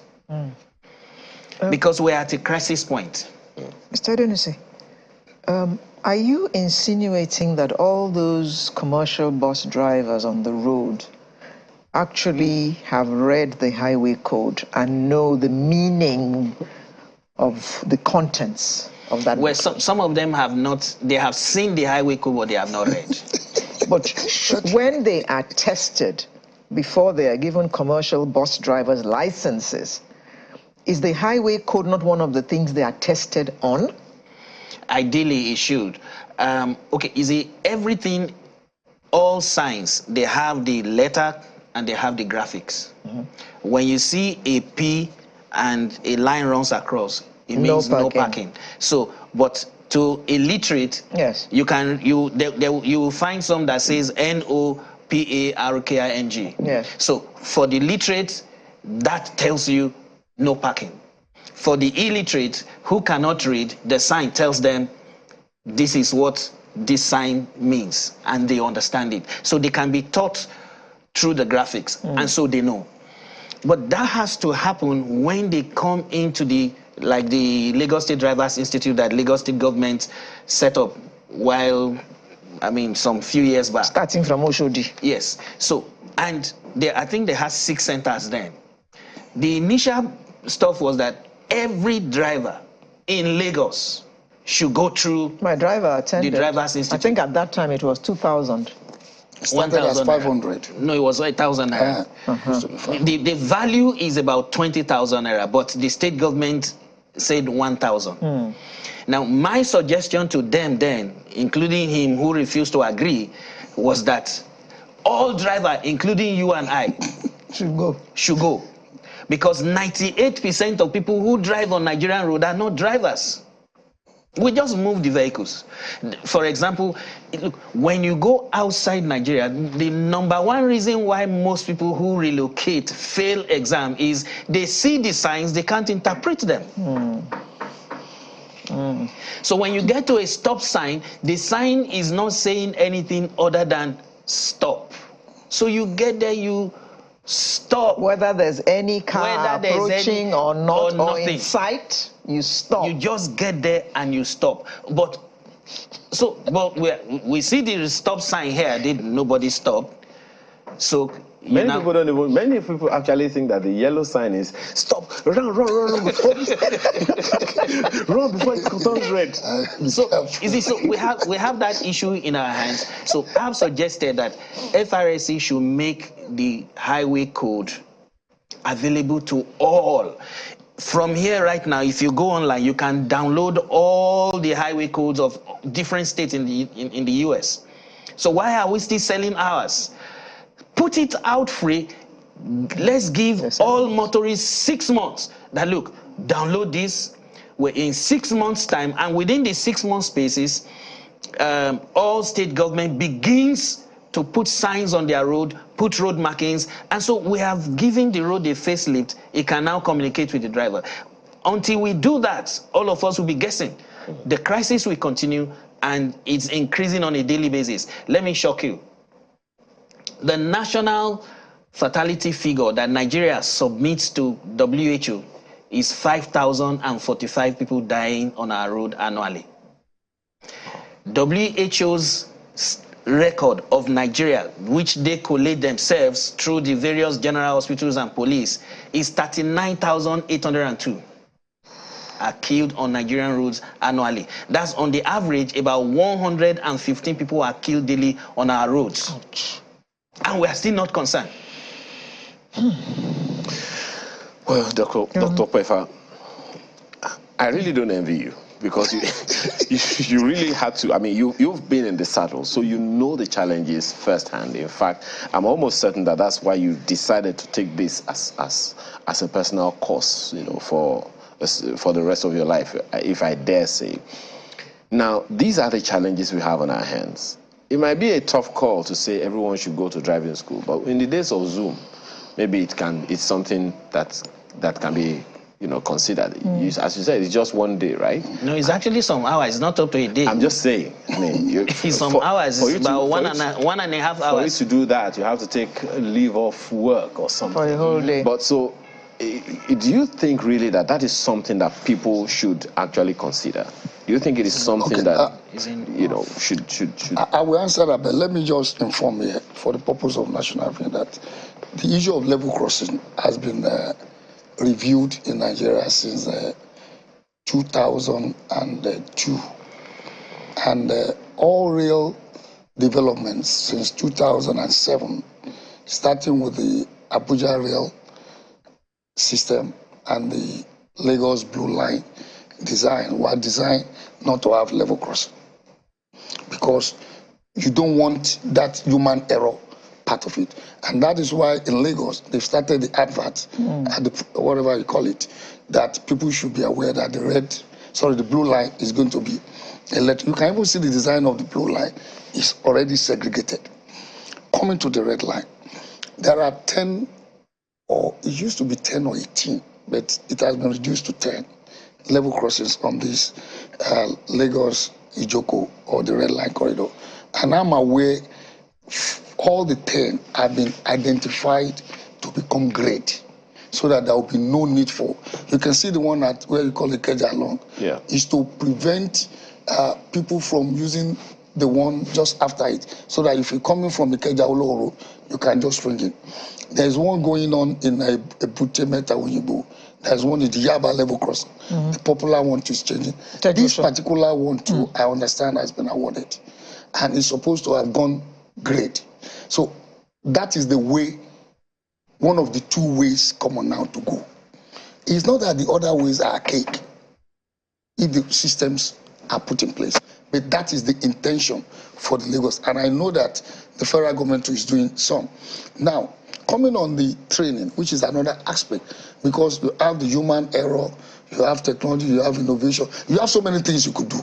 But in this particular case, for road safety, I don't think it is too much for all of us to agree to take a driving proficiency evaluation test once in a year. If you are commercial, Once in a year? If you are commercial, once in a year is just the minimum. Okay. In the US, it is there. In the UK, it is there. If you are not commercial, it may be like a burden. But there might be a profit with technology in now where you can. There are places you go, prometric exams, JAMB exam centers, where you may not be able to cheat. There may be centers for the CBT thing to appraise you. When my driver license in the US expired, and I wasn't able to travel for like a year or two, I went back. Do you know I went through everything all over? I went through the written test, and I went through the road test all over. They are not doubting whether but if your driver license expired for, have you said you did? I said, I mean, like, it's not a business to them. Their rule says if you don't renew your driver license after 12 months, you have to go through all the tests again. And when I went through all the tests, believe me, the road test was not also that pleasant. So, but Dr. Kmefa, here, when you want to renew your driver's license, they do ask you, so they bring out the highway code and they still ask you some questions. Every time you want to renew. No, that's adequate. Don't let us think it is that bad. It is adequate if it is just the written test that you are given. What we are saying is... It's an oral test, actually. Whichever form. You have done the basic test, you have passed. So as you grow in the system, you may not drive for a lot of some number of months or years, or your eyes might have dimmed, or your age, your physiques. That's why they want to see you to reascertain those things. So the issue is more of the commercial drivers. But the personal drivers, there may be, like you said, there is now technology how you can take exams. We have improved on that. It will not be too much considering what we are seeing. But on this particular accident, let me say, I'm also aware that the National Safety Board has kicked in. They are moved in already. I'm privileged to know. And this might be the first assignment they will have after the law was passed. And it's an opportunity for Nigeria to start setting. In that, my paper, I raised a lot of issues. We need to set a national transportation safety policy that will outline all the modes of transportation, the minimum safety standard. We need to have an agency to manage it. Good enough, that agency currently has been passed into law. The next thing we now need to do is to set up the processes, and we need to speed up the federating units. When it comes to safety, that's why they escalate it to national level. They don't leave safety to state level. It's interesting. So there are things, that committee, that investigation is going to throw up a lot of issues.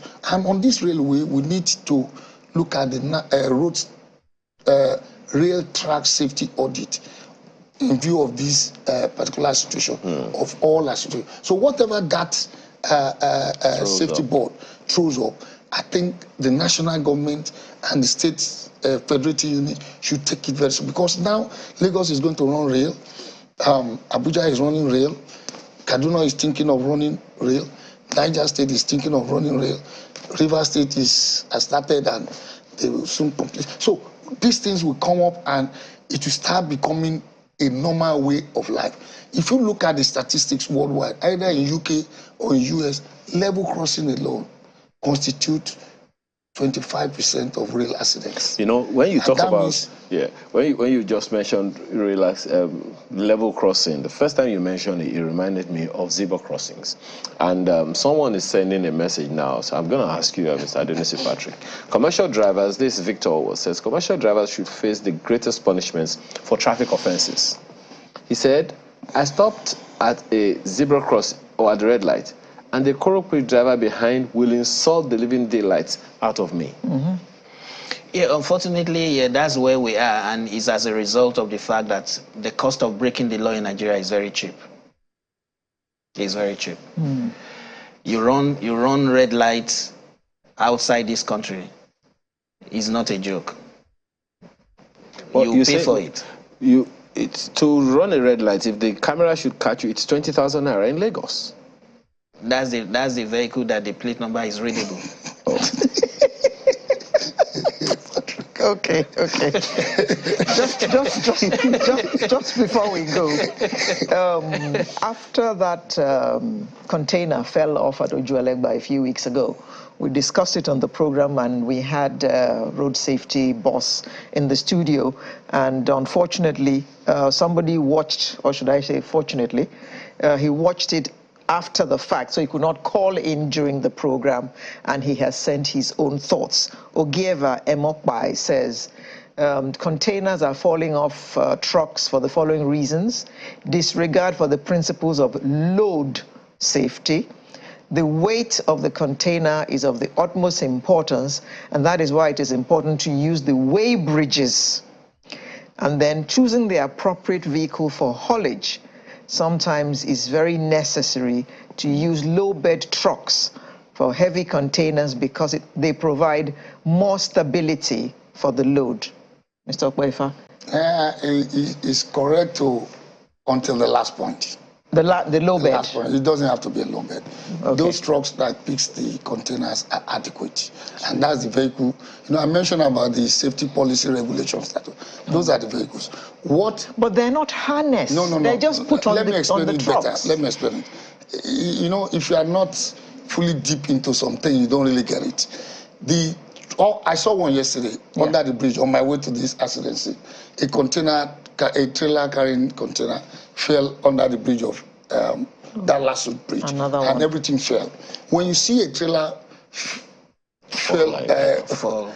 falling or fell with the container hooked to it, that is perfect. That's what should happen. Now, what happens is the losing of center of gravity. That's the point he's trying to make, saying you go on the low bed. Yes. But it's correct to the weight. If the weight is correct and the vehicle equipment is okay, the center of gravity will be maintained during bend. This one was trying to make a bend from Ikeja, Julie Pharmacy side to turn to the airport side, and it fell this way. That means it doesn't mean that he sped. It may not be speeding, but it lost center of gravity.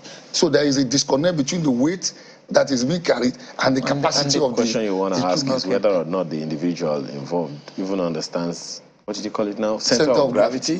Let's not even go there.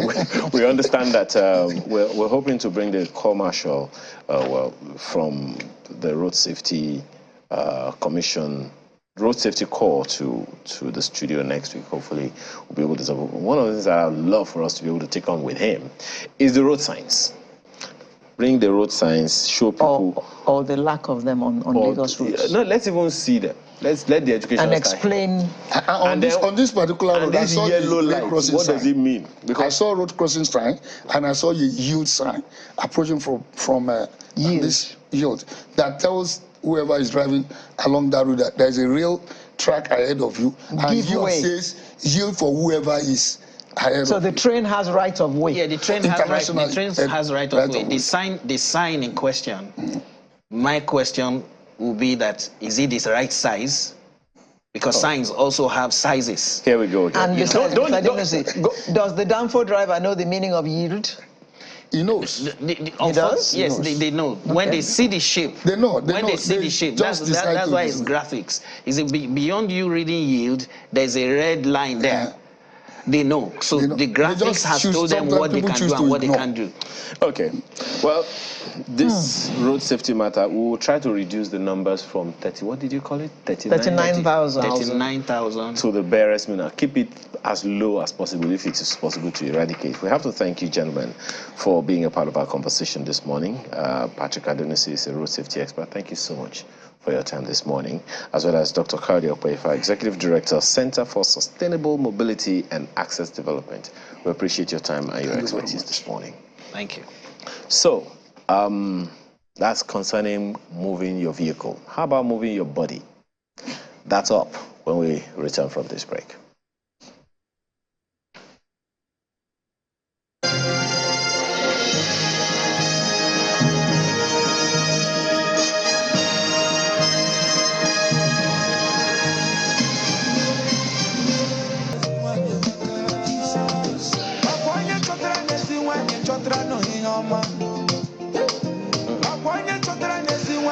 Okay, so here we go. We are looking at, we've talked about moving cars. Now we're going to talk about moving bodies. As in, moving your body. Not moving body, moving your body. Sometimes the struggle is real. You make up your mind that you want to get into an exercise regime. Okay. New Year resolution. I want to keep fit. I want to lose weight. I want to lose weight. I want to lose this belly fat. So I must do exercise. Okay. I will start tomorrow. Tomorrow comes. I better left matter. I was a little tired yesterday. I will start tomorrow. And on, and that is how until the good intentions. Until the 364th day. From next year. I will make the resolution again day after tomorrow. And I'm sure this scenario is familiar to a lot of people because it has happened to them before. So you do have the intention. Don't forget that the road to heaven is paved with good intentions. The intention is there, but you haven't quite got to it yet. So we decided to ask the experts, how exactly do you decide to get into an exercise regime and actually get into it? And make it a habit. Joel Zamere is with us. Good morning. Remember him? Yes, that guy who told us that it's not about just counting your steps. Look at him. He's here again. Me, I'm counting my steps.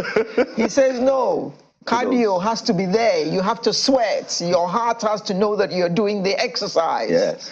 Well, he's here. Yes, you got it. Yeah, right. Great. Yeah, right. Yeah. Good morning. Good morning, man. And welcome. Since there is a lot of beef this morning. Beef, fool. I count my steps, but I don't sweat. Then I remember his face comes into my mind, and I say, if I catch that boy. I do 10,000 walking around, cooking, and all that, doing housework. Wow, please. And I remember him. Come on. To 300 calories. Oh, that's 300 calories. Yeah. 10,000. Yes. Then I eat a bar of chocolate. That's like 900 calories. but there are other benefits. Bone density, moving your muscles. That sounds good. It has its benefit, but not weight loss. And that's a feel good. That's feel good for you. Yeah. Right on, baby. Even if all you scored was 50%, is good. It's pass. Joel. Yeah. The scenario she painted at the beginning is people who want to do it. They know there is a need to do it. But the challenge is time. I leave home in the morning. I'm coming back home at, I left home at about 5:36. Sometimes it's not just time. It is just the getting to do it. At least let's even start with time. The excuses. And the very genuine reasons given. Yeah, I live at Iyanokwaja. I work at Aja. I have to leave home at 4:30 in the morning, get to the office around 8, 9, leave the office around 5, get home at about 10 p.m. Yeah. Where I go take exercise? Fantastic question. So the way I'll answer this is to first say, Channel is a global TV organization. So it's Lagosians that have this problem, this particular problem. You're right. And as someone has said to me, we all live in different environments. And so Lagosians and New Yorkers. Well, true. And the reason I'm saying that is because you have some people living in areas where they don't go through this kind of traffic. Yeah. Correct. And what they do is they just live their lives. And you look at people, for instance, in the north, who have to walk maybe long distance to get water. You look at people who have to walk long distance to go to the market. And so they have some activity that they are doing that is helping them with their lifestyle. Whether they know it or not, they are constantly moving. They are constantly lifting things. They are constantly doing that. That's all they do. And you have it in different aspects. You go to the east, for instance, you find people that they easily farm, so you see them, they are enjoying themselves in the farm, bending to pick the cassavas and moving, and so they are active. What we need to do, we who have this 5 to 9 is what they call it. We who have that kind of hour is that we need to then modify our workouts. And that is why exercise has different modes. I know this word is popular, high intensity interval training. It's called HIIT. Now, that is popular, but what should be popular is high intensity training or high intensity exercise. So in exercise, we have 3 ways you can exercise. You can do what we call low intensity exercise. But when you do that exercise, you must do it for a long duration. Okay? Sorry, before you go into that, my apologies. Yes. Before you go into all of that, she said something. Yes. And I think we should give it credence. Okay. She said, it's not just the desire to do it, not just the intention to do it, but to actually get off your butt and do it. Yes. That's the challenge many people have. Yes. There are those who think the only way I can do this is if I enroll in a gym. Now, that intent is a good intention. Paved in, what did you call it? Good intentions paved the road to heaven. They're just intentions and that is it. Yeah. But to make out the time and to actually get up and do it. Yes. That's the challenge. Yes, and you're very correct. And that is why some of the advocacy we are doing now, we are asking Nigerians to move. People need to move. They need to... We move. Yes. We move. They need to move. And that is why it is important that the minute you can move, the minute you can ensure that you are moving, then you are fine. And I think most of the time, people think they have to do so much in order to achieve their goals. They are looking at the other person and they're saying, I need to do this much for me to actually achieve my goal. Okay, so when you say move, yes, what kind of moving or movement are you referring to? Yes, so, and that's where it gets tricky. There are different kinds of movements.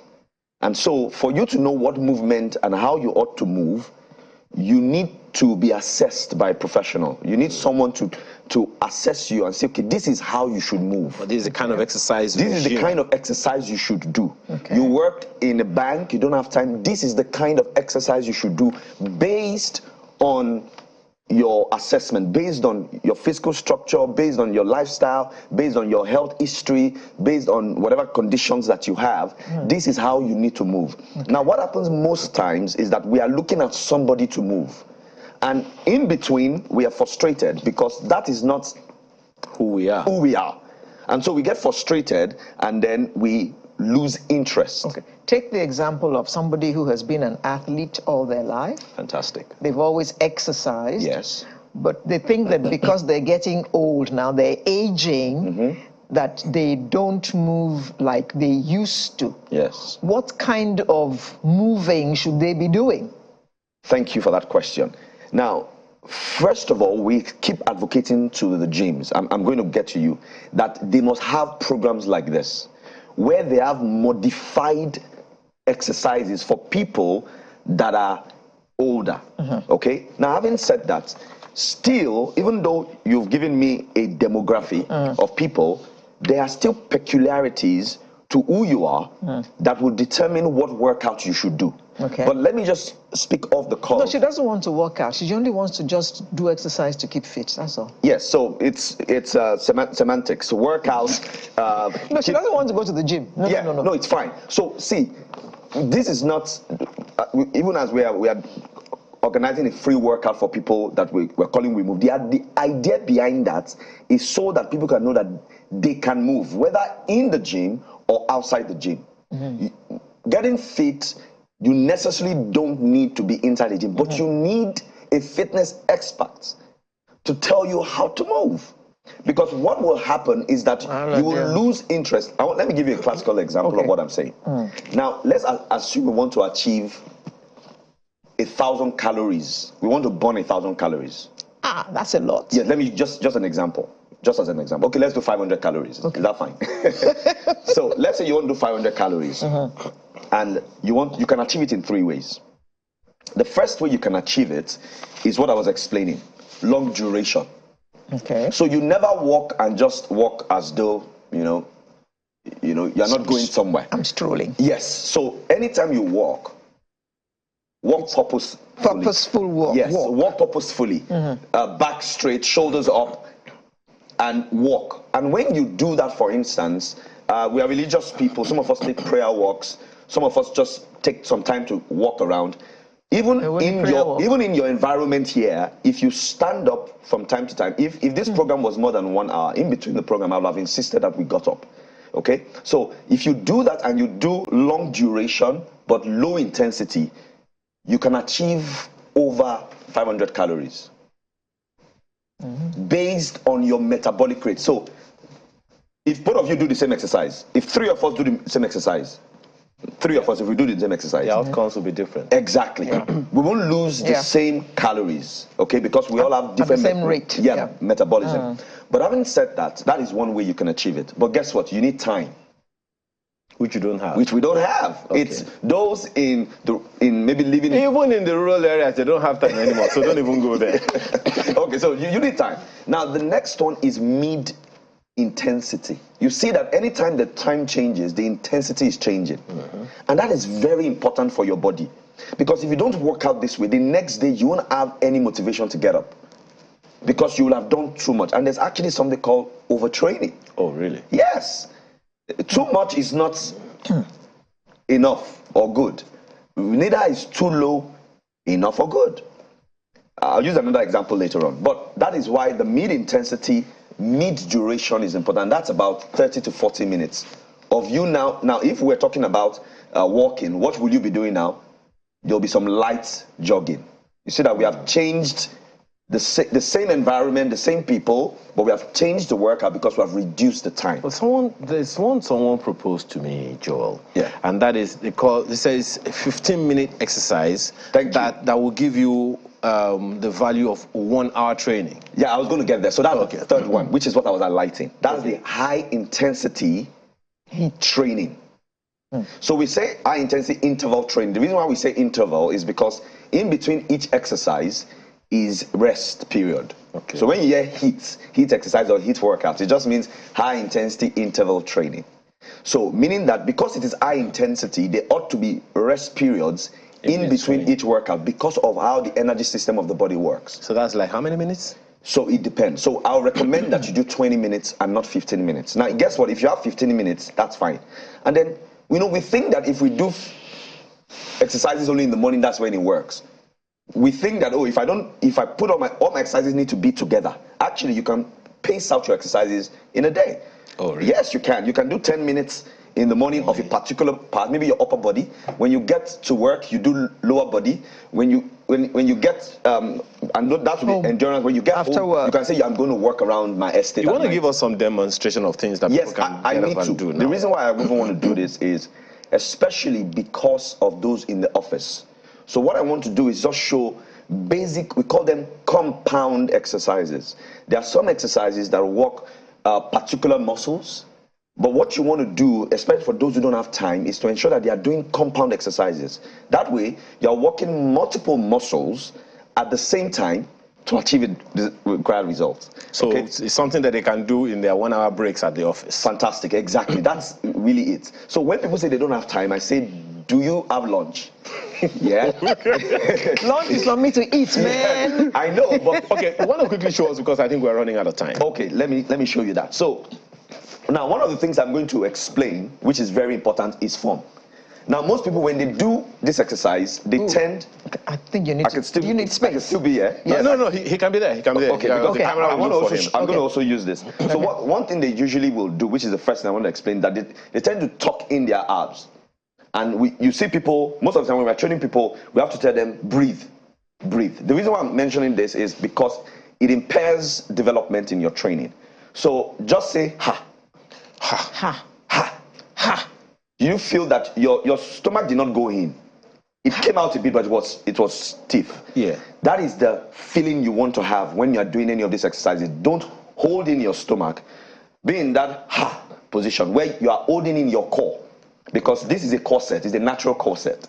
It helps your body to ensure that all the exercises you are doing are in form. Okay. Now, having said that, a couple of exercises that you can do in the office is ensure that you have like a study chair.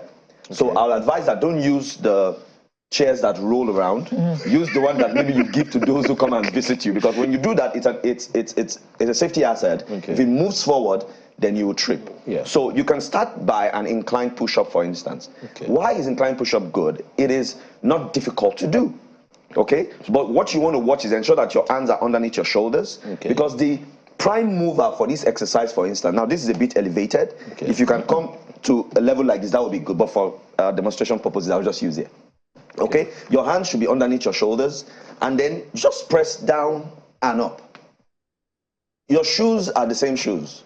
Can a 70-year-old do that? Big time. Please. Don't look at me. Big time. Do you know why? This is your body weight. And guess what? I have not said do 100.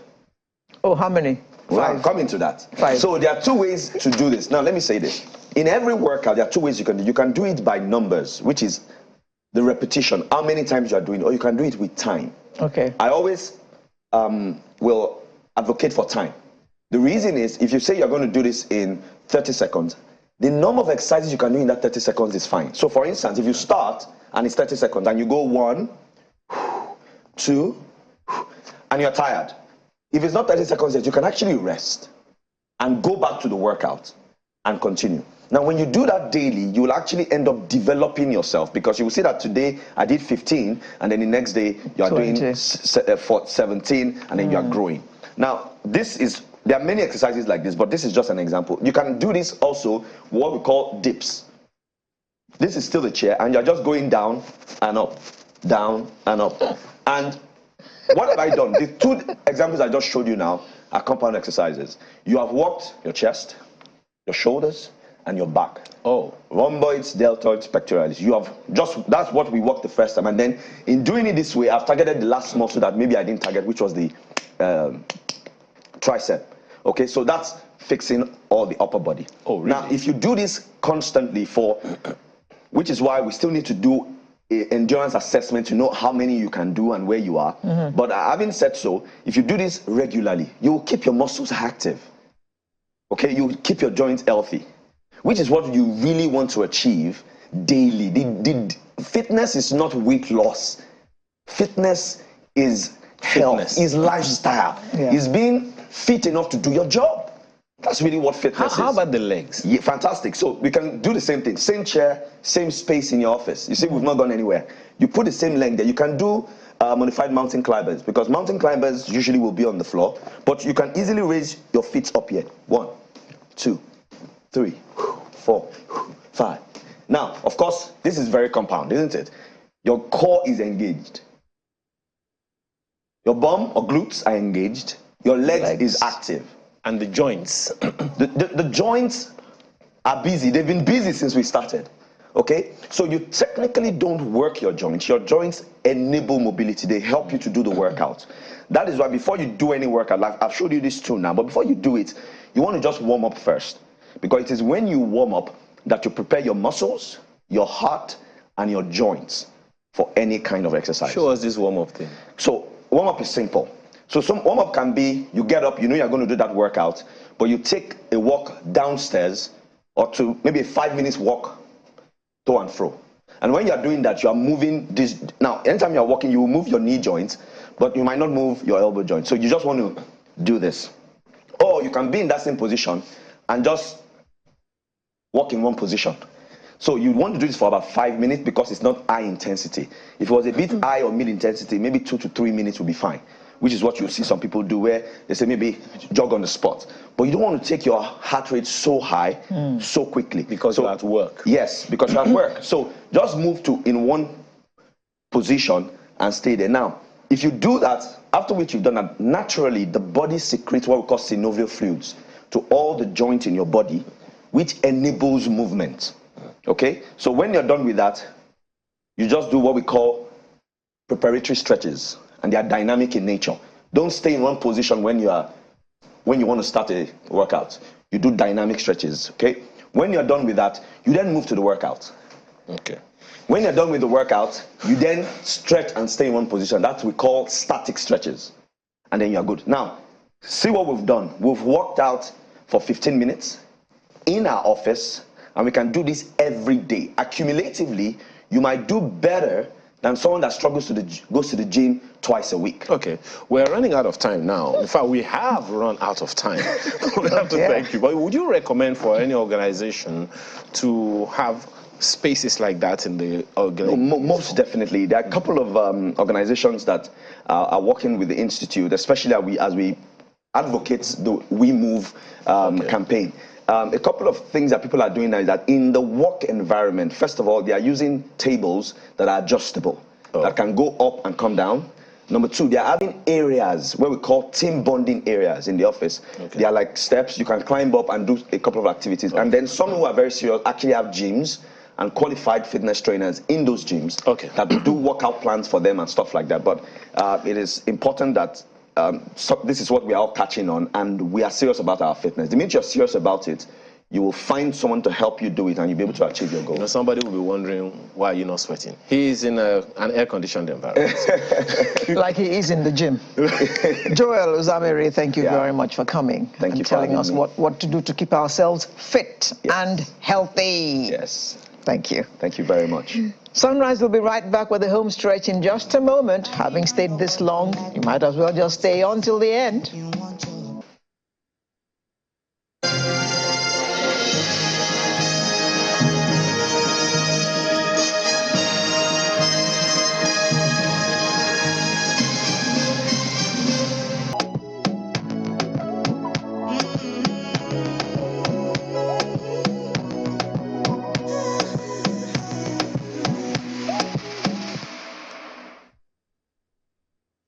Thank you for staying with us. Well, you can see those legs. They are the legs of our guest, whom you will meet shortly. He's had 3.5 decades. Yes, that's 35 years. Working as an instrumentalist, a drummer, music director, band manager, project coordinator, drum instructor with and for local and international artists like Fieldress Call, Shaka Shaka, Lionel Patterson, Kelvin Bond, T-Mac, Johnny Brown, Logan Smith, Ron Kenole, Onyeka Onwenu, Christiana Igbokwe, Steve Rhodes, Gerald Pino, you said that? Geraldo Pino, Mike Okri, Blackie, Alexo, Sonny Neji, Alexito, Sammy Opozo, etc. Please welcome. The question is, with whom has he not worked? Raymond Jehovi, popularly known as Papa Ray. Thank you very much. Thanks for joining us this morning. I really appreciate this opportunity you guys have given to me to see and to also talk to people. You know, I told you that there is a minority tribe in music. Madam Bidis. Madam Bidis. You started again. First of all, how does it feel? You literally create the groove that people, enjoy in live music.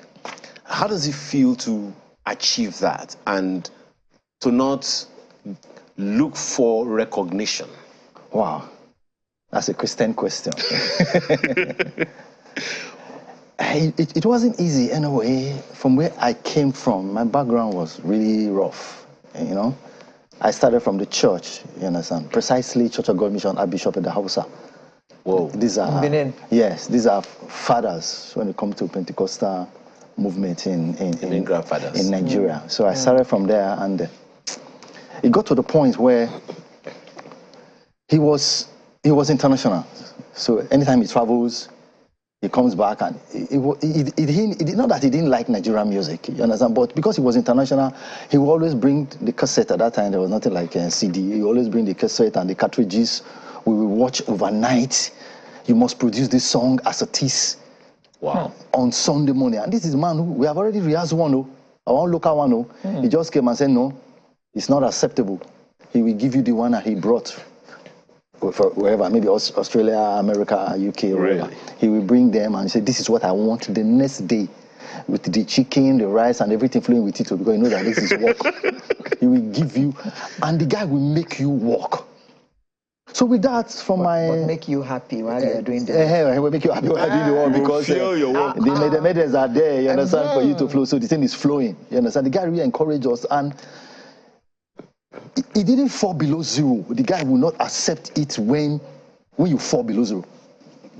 Zero was like, how do I put it now? Zero was like the benchmarking. He was not looking for you. He was not looking for one. Now he wasn't looking for two. He just made that zero like an equilibrium. Yes. Say, I want you to produce it like this. Now, if you bring a cassette or whatever, a CD for me, and you put it at neutral level, we call it zero. This is when you begin to add the effects and all that now. You say you're changing it to one or whatever, you're increasing the number. It's always flat rate, and flat rate is zero. The guy wants you to give him that flat rate the way he brought it from abroad. We will rehearse. And me, I was just an instrumentalist. I just finished my secondary education, you understand, waiting to get into higher institution, nothing to do with my life at that time. It's not now. You can, it's shortcut for you to go and write WAEC, shortcut for you to write JAMB, and you pass and you go. Then you will have to write it, you have to read it, and you have to pass it. It was straight. There was no short corners to it. So at that short time in my life, I was rehearsing like mad. I needed to meet that. My eyes were always on him when I'm playing on Sunday morning in church. Just to be sure whether he's just approving. To be sure. I understand. So we got it right from that foundation. But I got to this stage in my life where I just needed to change. I just needed to go to the next level in my life, because I've seen it all in Benin. I was the highest drummer in Benin, highest paid as secondary school leaver, you know, I was like the highest paid person in Benin. And this thing was in Lagos. Lagos was the main thing at that time. So I've not gotten to, yes, you have not gotten to Lagos, man, you are still on that, you know, you never happen. You are still below zero. You understand? So something pushed me out of that place. So the competition was so high there, I just needed to come to Lagos. So I came to Lagos, that's where I now met the masters. I met people like Steve Lack, a crazy drummer. He used to hold his stick one kind like this and produce the sound that I've never heard before. I met Remy Kabaka. I met Tony Allen. I met Mambo Stitch, who was playing for Majek at that time. You understand? So I met all these guys, and I found out that I was just scratching. But you were below zero. I was just, yes, I was below zero. The same being who was being celebrated in Benin as the highest. So when I came, you say you never start. I never start, madam. I never start. But then, just like you said, how did you get there? You know, I saw all this, and when I was now looking at them, at that time I had the opportunity to meet Chris Okotie at that time, just produce this album, something get out of my life, something get out of my life. So he just produced that album at that time. So I was very, very close to Chris Okotie because a friend of mine was actually working with him at that time in his church. I was close to him. So that gave me an opportunity to see all those guys I didn't have opportunity to meet because Steve Black was his friend, Tony Allen was his friend, you know, because the guy was the secular scene. I just came from church, you understand? I now came to meet Lions in the midst of Shark. What will they go to be doing around there? But I wanted to be like the Lions. So I started mingling with them. And in those days, they played live. What are you telling me? No. There is nothing like computer drumming and all that. Like you have to produce it live. If not be live, nobody accepts it like that. So I now had opportunity to meet with these guys, and I look for their houses. Mambo Stitch will tell me that I should come in the morning. I'll go to Mambo Stitch. He will be inside his house with his girlfriend. Guess what he will tell me to do? Mambo Stitch will put 2 sticks in my hand. He said I should go to back of his house. I'm going to be hitting the wall. I was cracking wall with drumsticks, playing live. If my sound reduced, he will hit the wall like this. I'm not here. I'm not here to play. Hey. What are you? Do you think you came to play here? I'll be sweating there like mad. If you come and see me, you think that they just poured the bucket water on me because I couldn't stop even when my hands were blistered. And I kept doing that. When I finished that, he would go and be bucket of jeans that guy has soaked. I'll go and wash all of them. Go and hang them and dry them. To strengthen your hands. Yes. I will go home. I will come and repeat the same thing like this. I paid the sacrifice. After a while, all the things that they told me to do, I went back home. I was rehearsing like mad. I would sit back and carry their drumstick, carry their whatever, and follow them and go and stay at the venue when they used to play. You know the big boys now. You know the way they used to behave. You understand? If not be them, nobody else. Because the truth about it that there was nobody else around that time. So I was following these guys. And then I got to this point where my eyes now went out of the Nigerian scene. I saw what they were doing. There was this kind of drumming in Nigeria that I still was not satisfied because when I watched Fidrisco and I see people like what's his name again? Gary Coleman, I see people like Rod Morgenstern.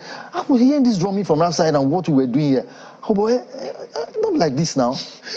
You understand? So I took what they were doing and I stopped going to them. I started buying. It's not now that you can just go to the internet and everything will just come to you at a stretch. You have to go and look for the CDs.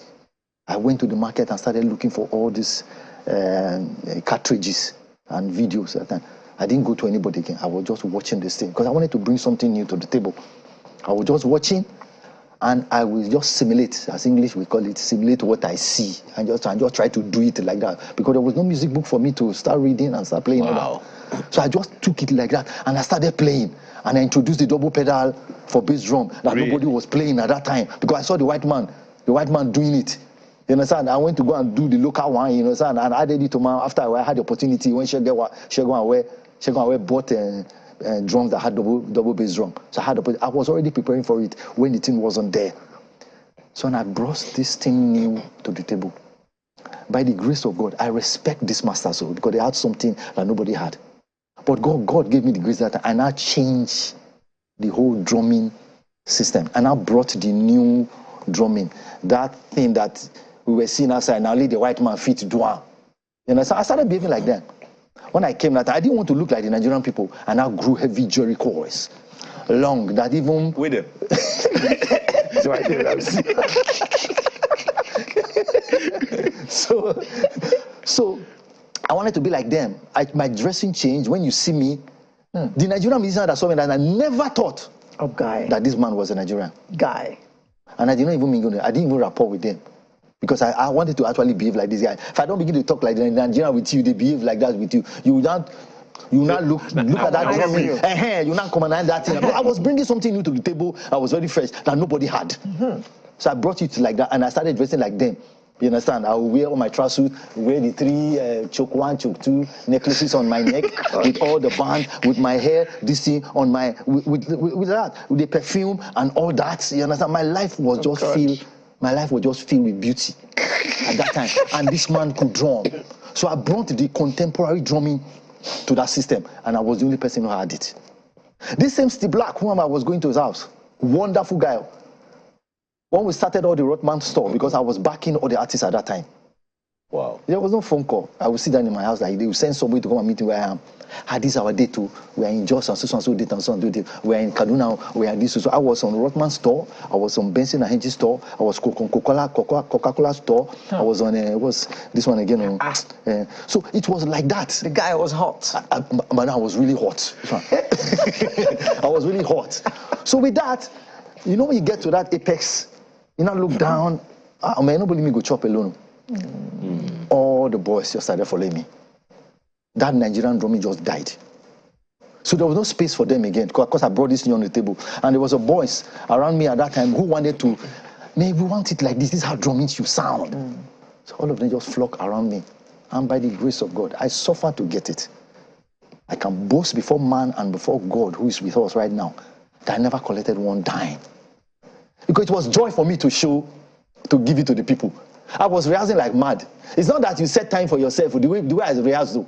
And that's what I tell my students. I say, I rehearse 12 hours a day, and you set time like that. You will never meet to that appointment. Why? Because you don't know what tomorrow holds. It was just a lifestyle for me. I'm sitting down, I see the drumstick, I pick and just rehearse. I see something new. So it was like a lifestyle for me. So I didn't have time. So if you ask me how many times do you rehearse a day, I'll tell you, I don't know. It was just my kind of lifestyle. So I introduced that to the boys. And I opened a own drum school for myself, which is called Freestyle School of Drumming. Come as you are. Everybody in the church, all the drummers in the church, all of them just gathered themselves and we just packed to my house. Yeah. My wife, may God bless that woman.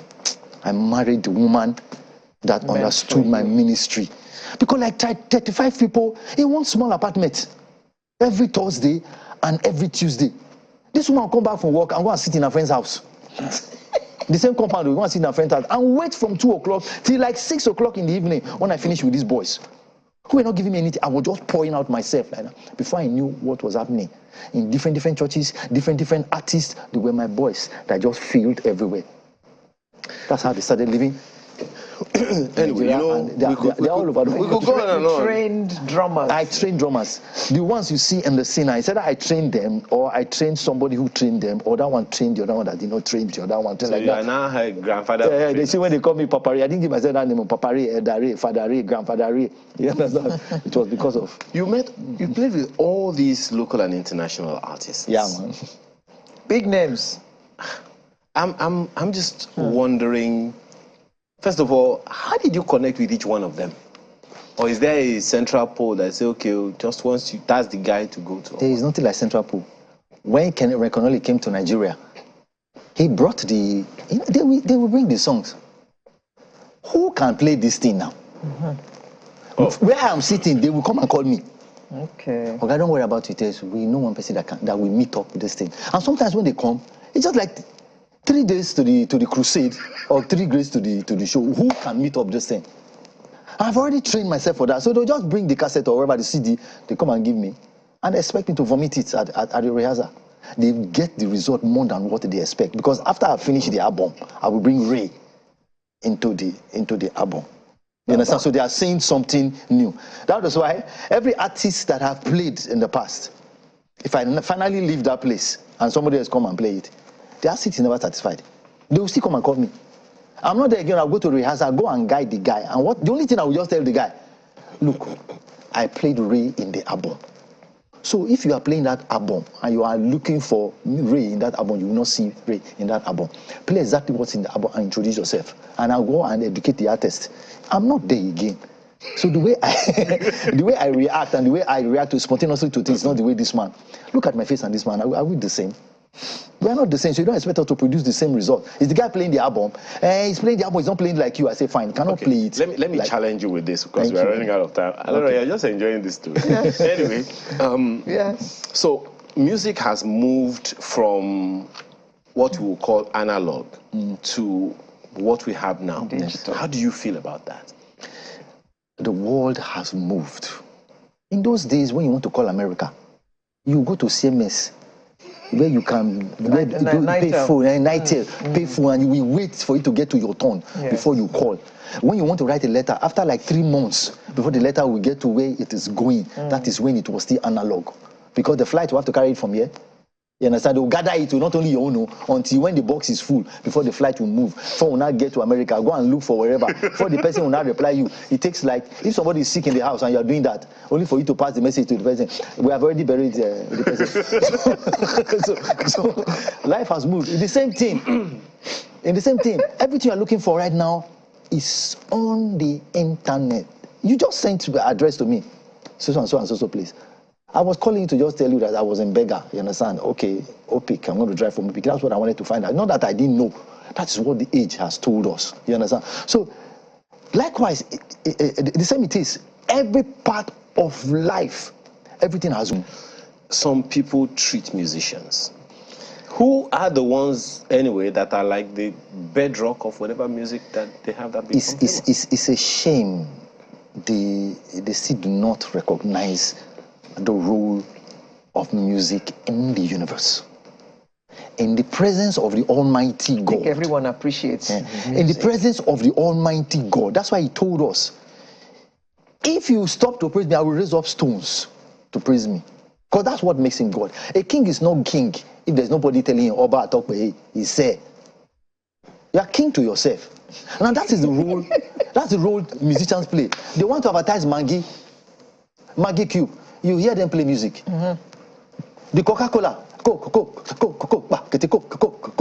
So everything, toothpaste, they use everything is music. So to tell you that music is life. But the musicians themselves do not recognize this. So they themselves don't know how to arrange themselves for the people to appreciate them. Because they come and they behave like, my wife will say they behave like a bar. A rich man's son, if he doesn't make himself that, the way you talk to people, your poised, your articulations, how you write to people will tell me whether you are a rich man. But if you just come, you behave like a poor man, of course I will treat you like a poor man. Unless somebody tells me from the other side, hey, you're talking to Otumba's son. If I will not come and be Dobale for you, because you didn't prove to me that you're Otumba's son. See, when Jesus came, he came like what? A lamb. You understand? But when he died, when Apostle John saw him, what did he see? Everybody who saw me fell down and died because he came for a particular thing. But after his death, when he went back to his original position, even the disciples knew what he was. They were calling him outside, but the disciples called him master because they saw lordship. Yes, they saw mastery. They saw lordship. So essentially, you are saying that the musicians themselves they do not have this. And that's what I trained myself, and I trained everybody around me. A friend of mine went yesterday for an audition, you understand, and came back. Just what he said, they just gave him the job. Not that he could play whatever. What he said, and he said, oh, this I'm going to do my job. How are you going to keep your duty? He answered them, okay, this is your snare drum. Okay, what will happen to the snare drum when... He gave them a definition of the snare drum first. You understand? Which one is a natural snare drum? Which one is a semi-professional? Which one is professional? First of all, he enlightened the man who brought the snare drum that didn't know that. So... only this snare drum now you know like this. So you must know that what they tell you must. So you understand, because he was able to put you're gonna have to come back some other time because we are completely run out of time. Thank you, Ayo. This is really interesting. Thank you. Alero, you haven't said anything. Well, I'm just listening and enjoying all that. And, you know, the enthusiasm and the zeal with which he's talking about it, you can see that he's someone who loves what he does. Well, I've known Ray for a bit, and I can tell you there is a particular drum pattern that Ray played. I've not heard it played before. This 16 by, what did you call it? 16 by 17. Whatever by it was. 17, actually 17 by 16. You know, there's this Meta Loreo that you see. He played that thing. Is this the drum for this song? Senaimo. Okay. Finish. Anyway, Thank you very much. Thank you, madam. I really you. appreciate Thank you. this opportunity. So that rounds up Sunrise for today. Well, I won't be here next week. It's election Saturday, but I'll see you in 2 weeks' time. And until then, be good and don't forget to go out and vote. That's hopefully and obey traffic rules. Yes, please, very important. Thank you. Hoping there will be no postponement again. Thank you so much for watching our program. I'm Ayo Makede. Be good. God bless Nigeria. See ya.